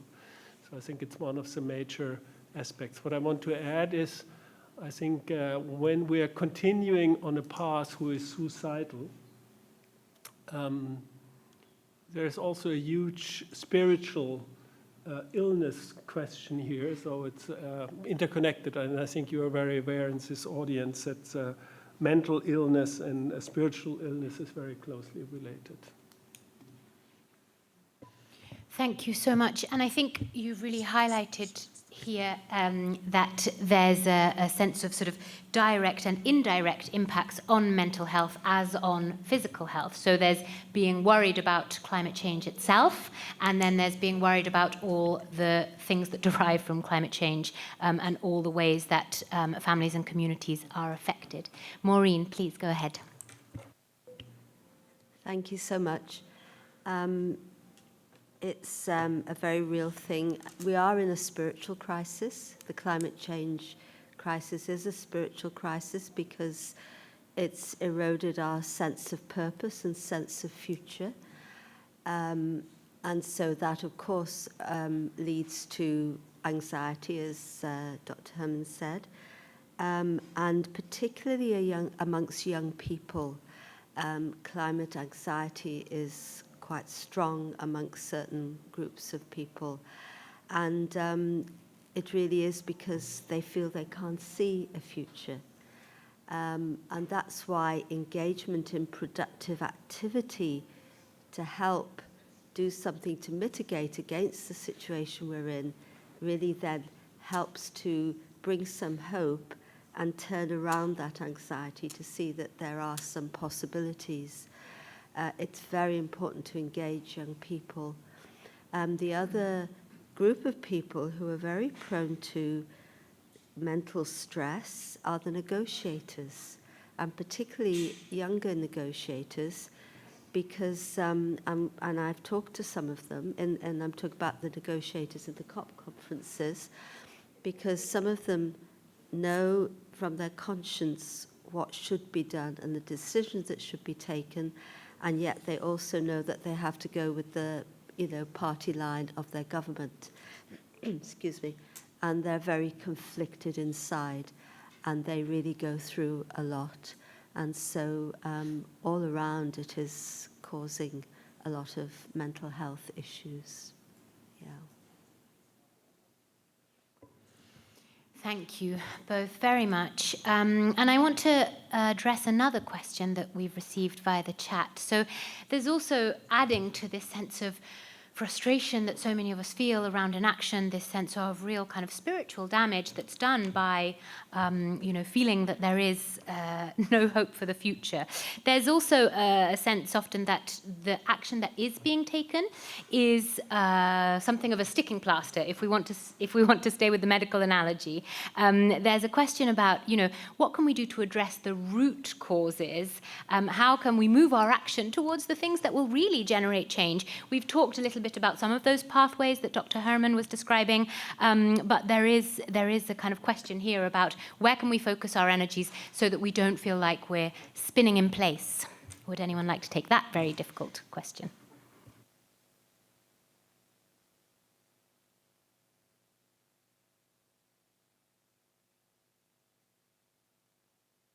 Excuse me, sorry, I don't want to talk too much. Excuse me, I just got over some flu last week, so lingering a little. Root causes, I think, as I say, a spiritual crisis, and we have forgotten ourselves, and we've forgotten our interconnectedness and our divine connection. And this has led us to, and I don't mean to sound preachy here or anything, but generally this has led to our consumerist and materialistic way of living and being and our outlook. And so it does mean that we need a lot of, we can call it self-sacrifice, but it's not really, because when you live more simply, you actually have greater happiness, because we're trained, especially through the advertising and all of that, to think that the more you have, the more happiness you will have.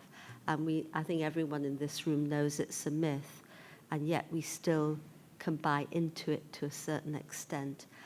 And so I think the very first thing is our own commitment to our change in lifestyle. And that becomes an inspiration for people in our community.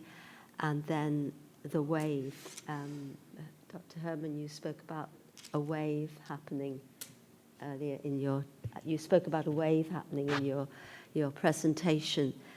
But if it doesn't have the commitment of the individuals, then it won't have strength. And so I think this is really the root cause. Now, I'm not just saying, okay, fine, let's all be spiritual and it'll all be fine. We have to act, but the concept of sacred activism to me is very important. Action that is not out of anger or arrogance, but really is out of spiritual values. And that kind of sacred activism has a huge power of transformation with it. And so I think these are some of the underlying things that we really need to pay attention to if we're really going to have the fundamental shift that is really needed. It's a fundamental shift away, and our economic system needs to change fundamentally. So, yeah, thank you. Thank you, Maureen. Yes, Dr. Almerio. I would just like to build on what Maureen was saying.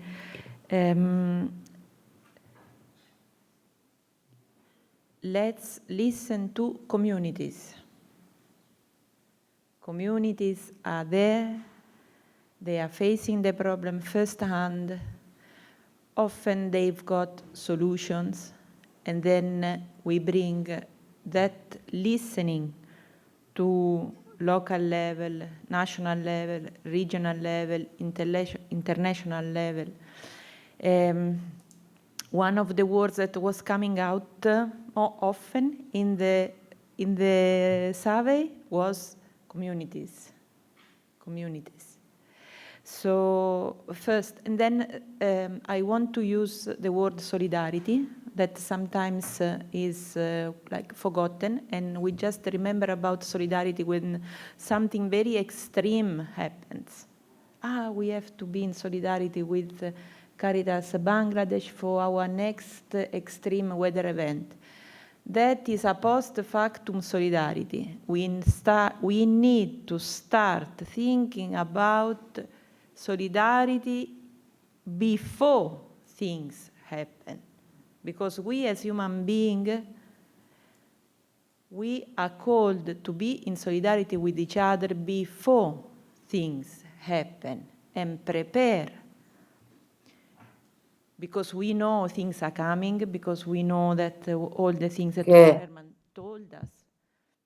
So things will come and we need to act in solidarity before the next big emergency. That is what I think it's important. And let's listen more to our communities.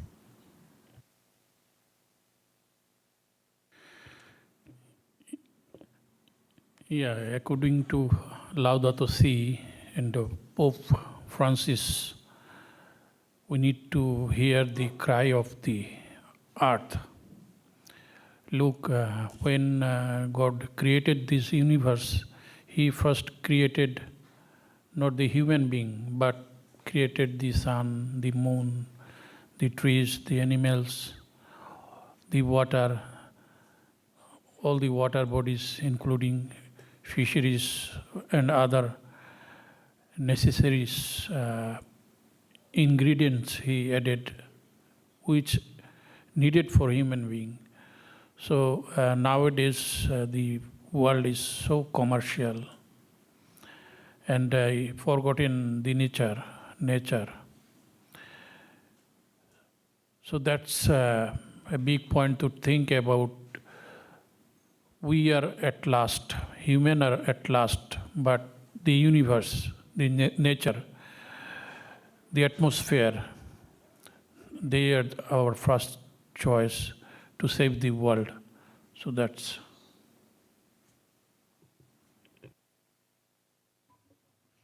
Thank you both very much. And I wonder if there are any questions in the room that would build on some of these ideas that we're talking about, kind of preemptive solidarity that we need to be working on. How can we continue to expand on those ideas? Yes, Musamba.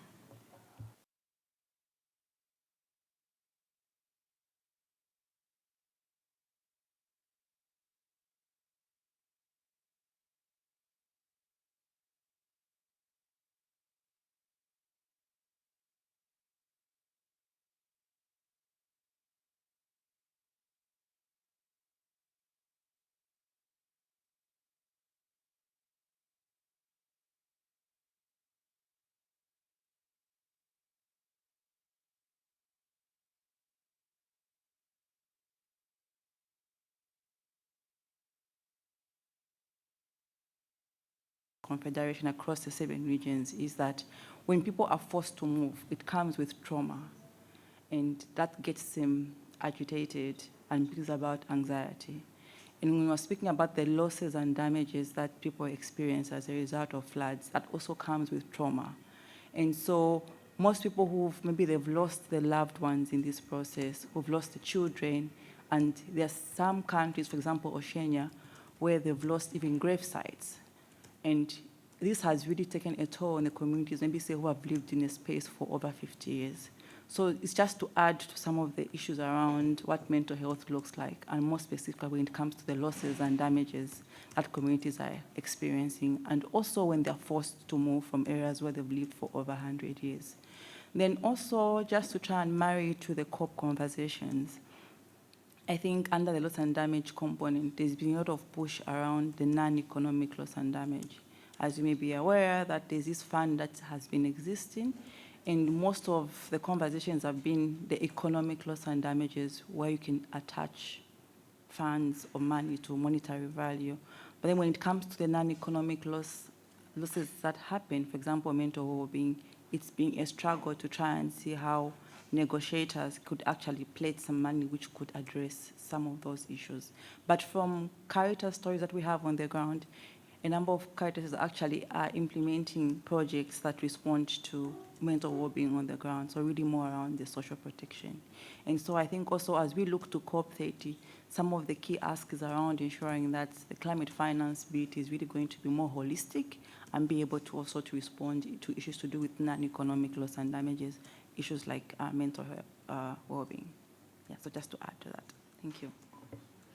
Thank you so much, Musamba, for bringing us back to the framework for today's event, which is the lead up to COP and to COP30 particularly, and also for highlighting this element that others have described, this sense that when we talk about mental health, often we're talking as well about spiritual well-being, and how deep that can run, how intergenerational those traumas can become.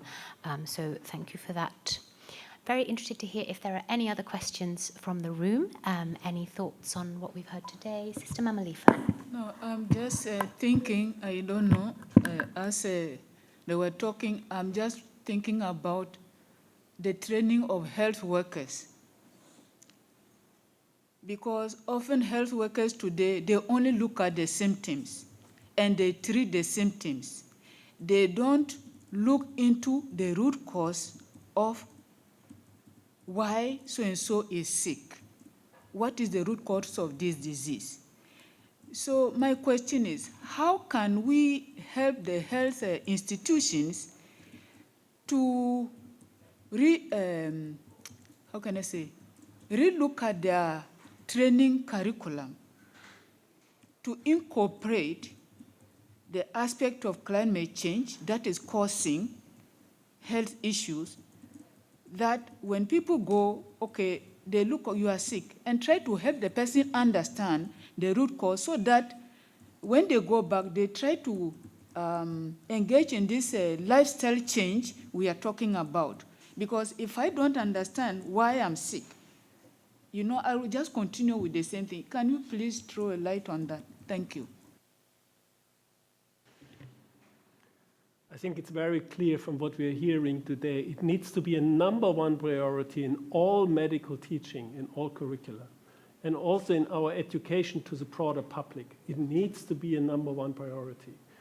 Now, when you teach this, what is very important, not just teaching the facts, but teaching for enabling the listeners, the students, to be a change agent in face of what is happening.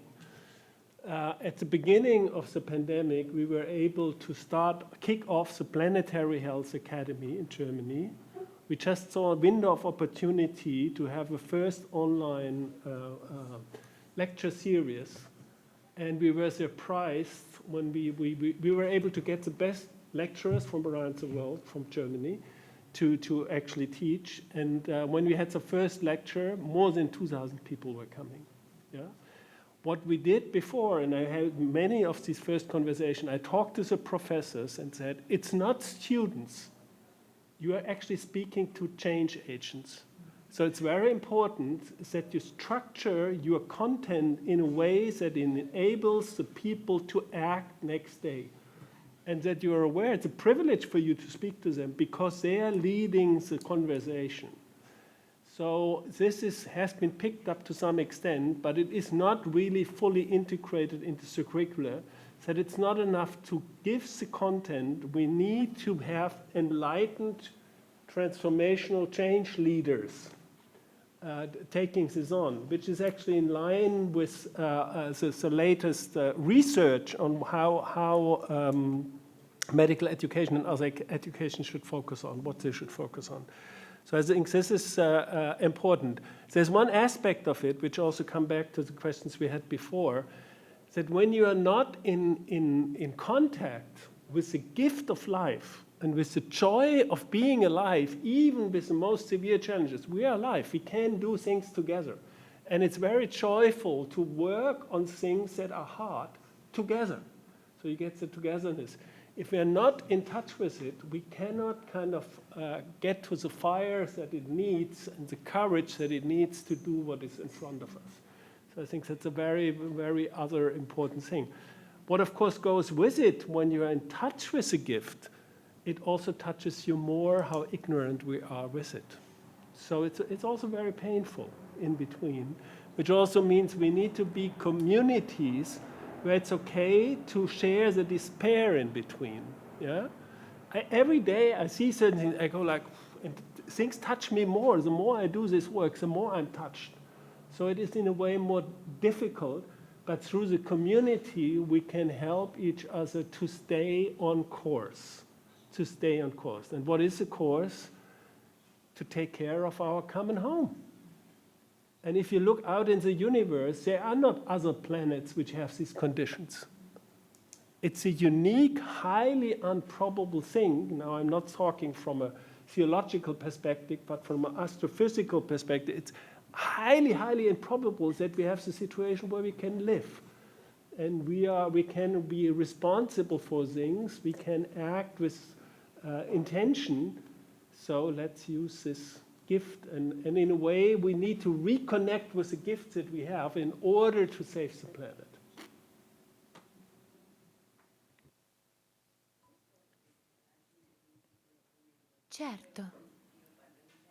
Certo, we're going to listen to a comment in Italian and then translate it. That's perfect.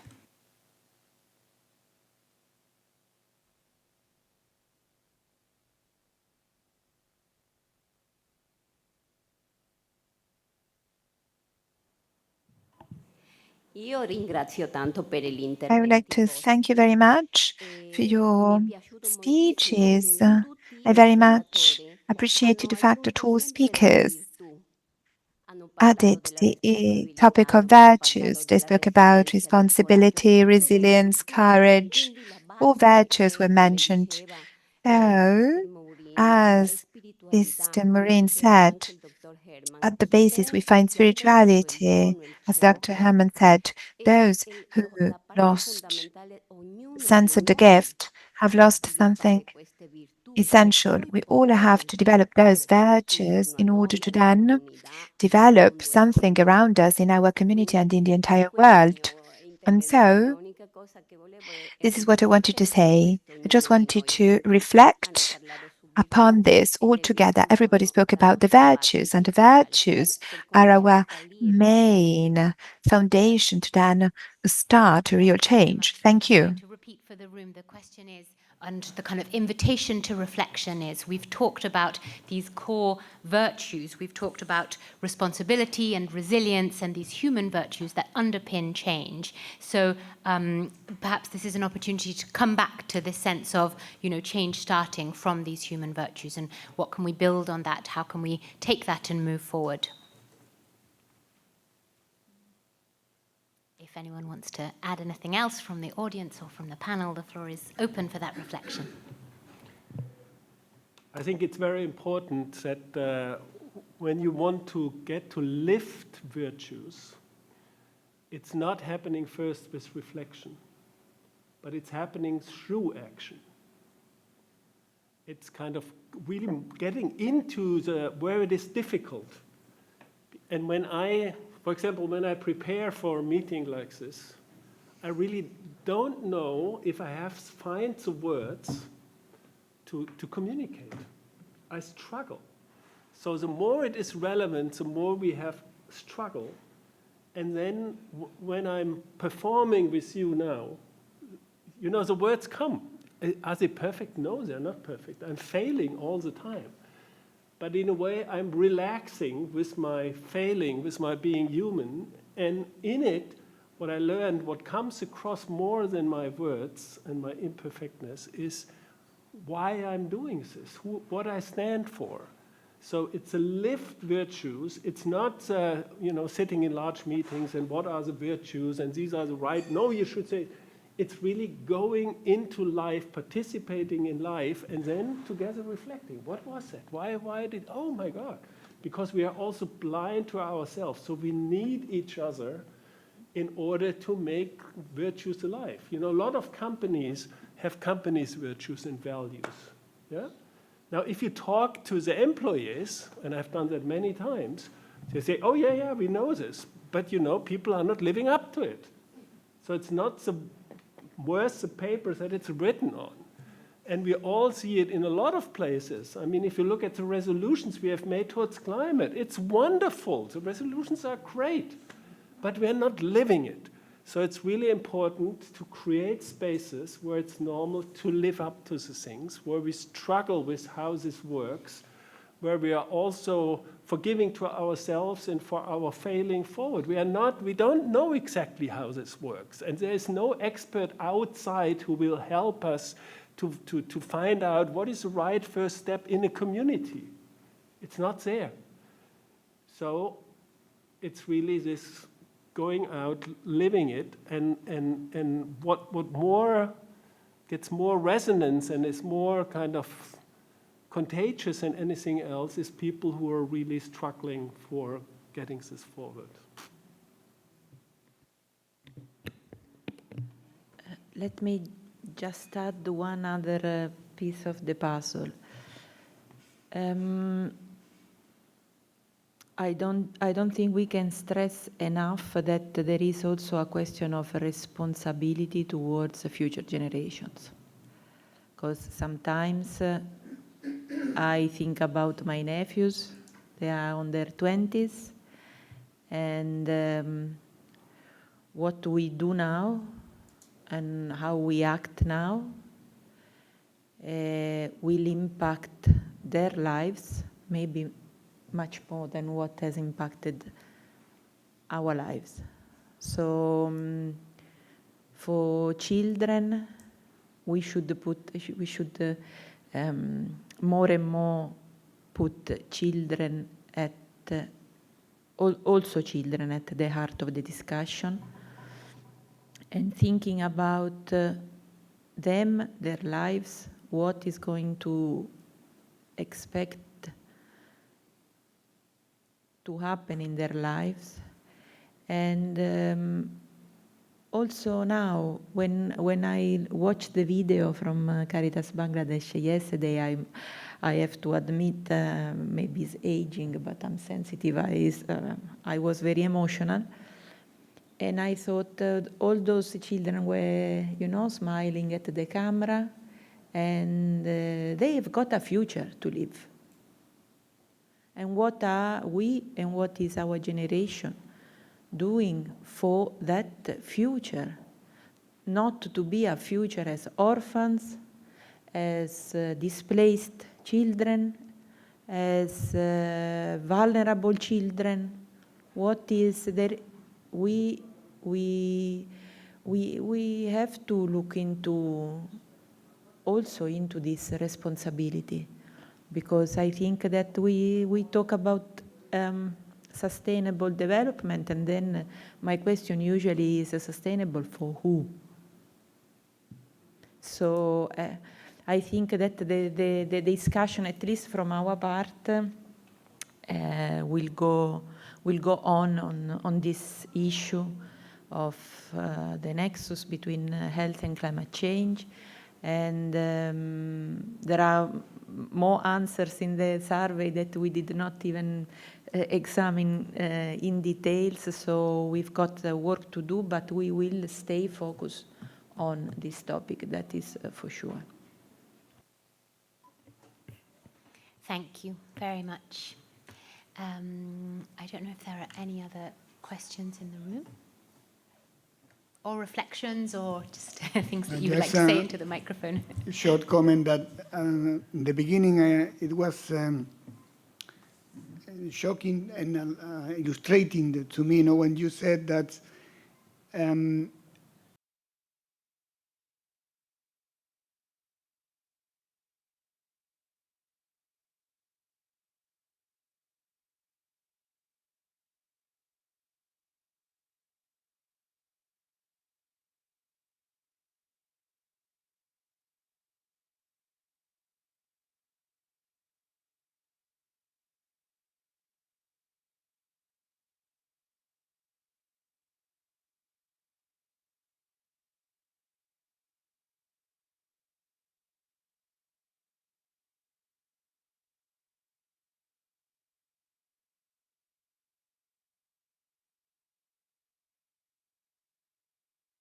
than my own experience, 15 or 20 years ago, I think there were more unity. The polarization now makes things more difficult. Even some people are mocking to our initiatives, So I would like just to say that when you said about we need actions, we need also visibility. I mean, we should not be naive. We need also visibility. It was a good experience here in Italy, was the amount of people who came out supporting Gaza and Palestine. That is where you see that not there are many people who really think in another way, but they have no possibility of talking, no? So that manifestation or that demonstration showed me that 1 million people came out silently without saying anything, no? So I feel that also we need a little bit of visibility. We need to bring out people who have the same target, even though we have different spiritualities, different religions, different ways of thinking, but at least we have one objective. So I do not know how can we also do something in this way, which I feel is important, to feel at least that there is hope, because many people in our cities now, they feel that I can do nothing. What can I do? It's a type of powerless, no? And I don't know, it's just a... I think it's very important to get visibility. It's very important to really speak up and be out there. And I think the chances are high that if we get some of the multi-spreaders on our side, together with them, we will get the visibility. I'll give you an example. Just 1 week ago, I had a talk in the countryside of Bavaria, in a small city. And in the city hall, we had 650 people coming. They were paying for the event, and 5 weeks before, it was sold out. Why did they come? The best-known science communicator in Germany, Harald Lesch, he's a professor for astrophysics. He's talking a lot on television and so on and so forth. He has been joining us 6-7 years ago. He's now one of my best friends. Yeah? So, and he felt from the first conversation we had, he's very concerned about climate, that with climate and health, we have a new narrative. We have something new to tell. So he, together with him, we went there into the countryside, into the area where a lot of the right-wing people, get votes. 650 people were coming. They were listening for 2 hours like this. Very concentrated, very focused. This is confirming that climate is not outdated or old-fashioned. Really, people are interested. What they're looking for are settings where you have a meaningful conversation and where they get some orientation on where to start. It's not enough to just put across a difficult message and saying it's all going down the drain.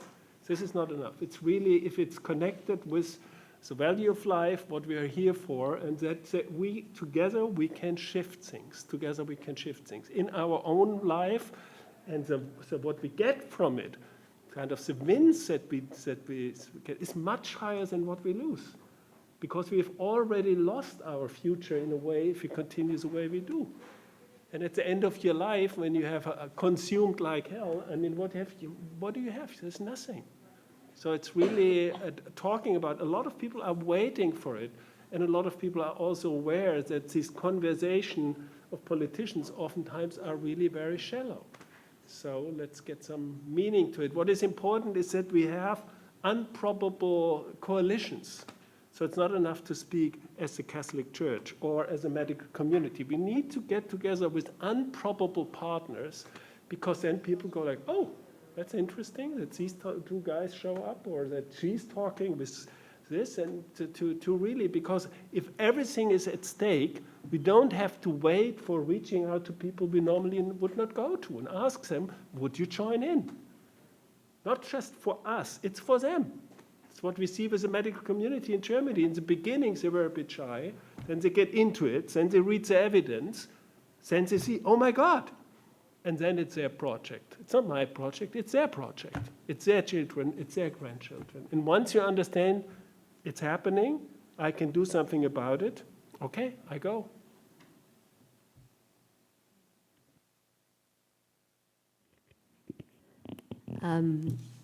It's been a struggle over many years to have the voice of faith communities taken seriously in the COP conferences. In fact, one of our sisters is a co-chair with someone from the World Council of Churches of the Interfaith Liaison Committee, which reports directly to UNFCCC. And now they're able to at least have input from faith communities, present something, and there's a growing awareness. But you would think that because faith communities, give many teachings about how to relate to the earth and how to preserve our planet. Secondly, faith communities actually, over 80% of the world's population subscribe to a faith. So you would think it's very obvious to include those voices, but it's not been. Gradually, it's happening. It's still not an official voice. There was a breakthrough in the COP for Biodiversity in Colombia 2 years ago, or 1 year ago, where the indigenous people and local communities became an official subsidiary body, which meant that the governments have to consult them. And that was a big breakthrough. And after how many years? It's unbelievable, really. But just to say, the voices are getting through bit by bit, but it's been a struggle. The most obvious things are often a struggle to politicians, are often a struggle, and maybe it's a threat, I don't know. Maybe I was at something in London, and it's somebody who's actually head of the Greek Orthodox Church, and he was on a panel, and he said, the difference between us and politicians is that we try to tell the truth. Anyway, but, those voices are gradually being heard. Now, diet and environment was never talked about. Now it's talked about a lot. Health and environment. Now, those of us who'll be at COP, a greater awareness to bring this into our discussions and deliberations. The one thing that hasn't really had a voice yet is the amount of energy that technology takes up. It's huge. And when we're thinking about AI and the vast, I don't know what sort of computers that are being built, it's going to consume a huge amount of energy from the planet. But because of the vested interest, nobody is yet talking about it. So there are still many things that we have to do. But as I think has been said, we must not lose hope. When I got to COPs last time, to Baku, there were, just been the American elections, so everybody was in total despair. And somebody said from the platform, and I often quoted it now, despair is not a strategy. And that's it. We have to keep hope, and we have to keep moving.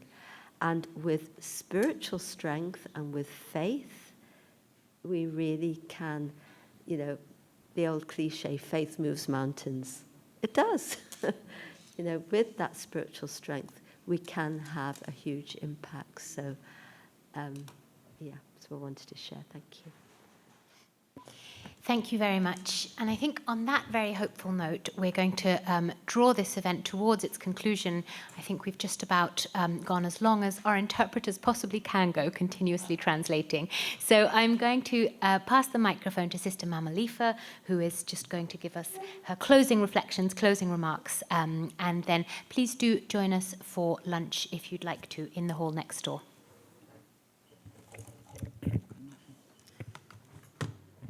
So, we have come to the end of a very provoking and inspiring morning. I really feel that this topic we are dealing with today is timely for us. And I hope it will help us to take this into consideration in the actions and the planning that we are going to do as individuals, as congregations, as organizations, because it is very important.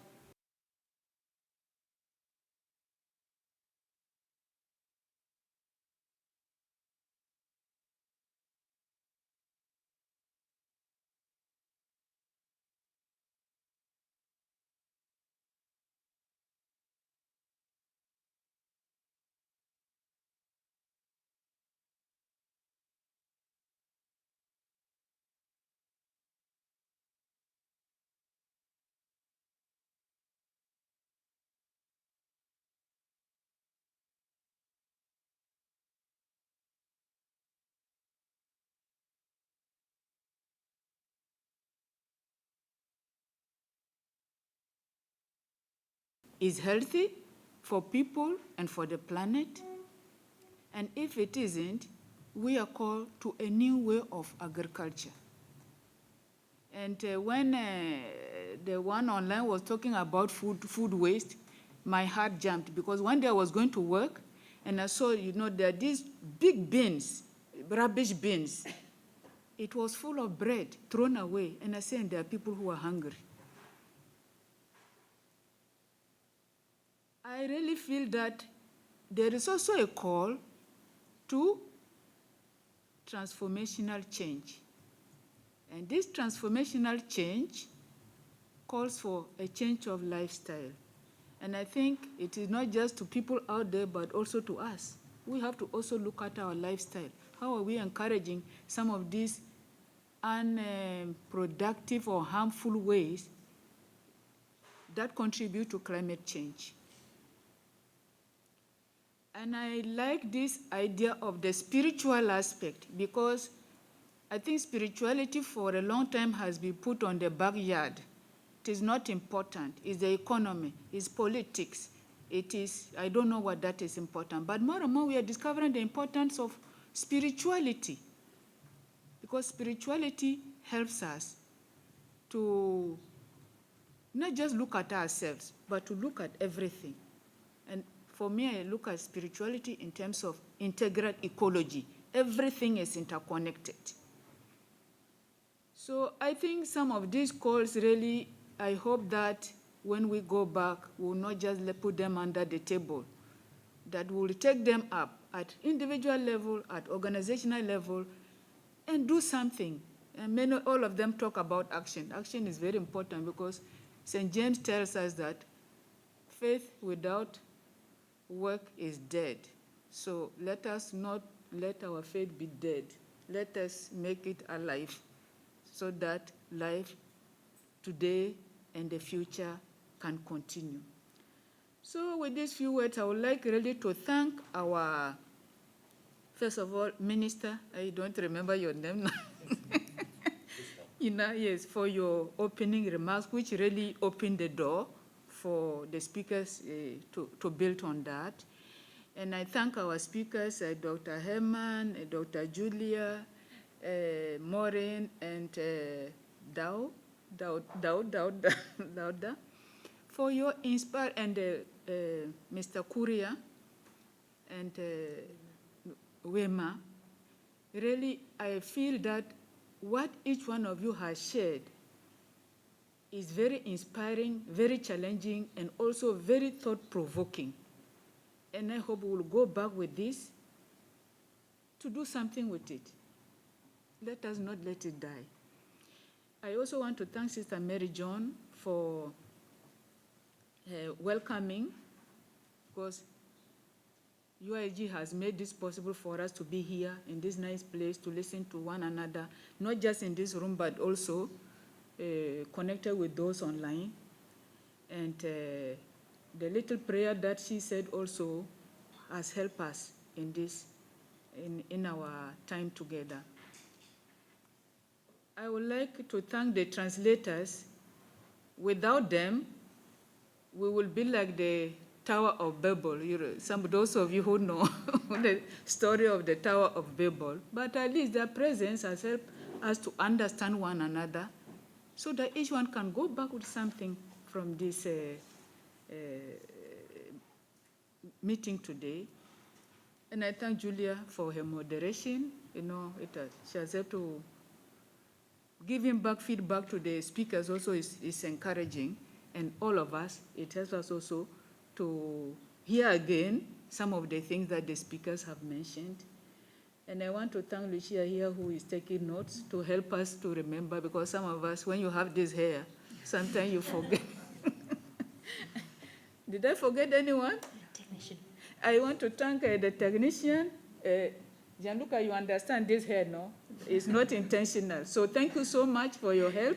And all those who have participated in one way or the other to make this webinar really, I call it a success, because I go with a heart full of gratitude for what we have received. And I hope that is not the last time, because this is an important topic that we need to continue with. You know, those who are not here today, next time they will be there, so that we can all hear the same thing. You know, if many of us hear, then it will help us to connect and to do something about it. Minister, thanks to your embassy for bringing this initiative, and I want to thank all our partners.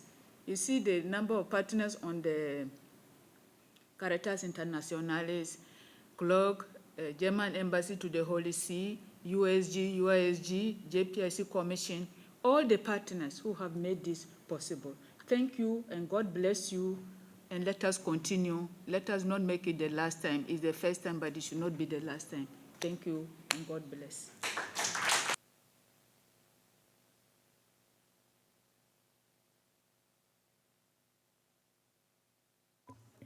Great. I think that's a wonderful note to end on. Open and we may take a photo. The online people are being asked to appear on screen. I think Gianluca can do that for us. Anyone who is still online can switch their video on so that we can all, I think that's the idea, stand in front of the screen and take a video of everyone who's been here this morning. And I forgot to thank the participants. Thank you so much for being here. Without you, this will not happen. Participants online, participants in the room. Thank you so much. Fantastic. So thank you to everyone. Let's see if we can take a quick photo, and please do stay for lunch. Thank you.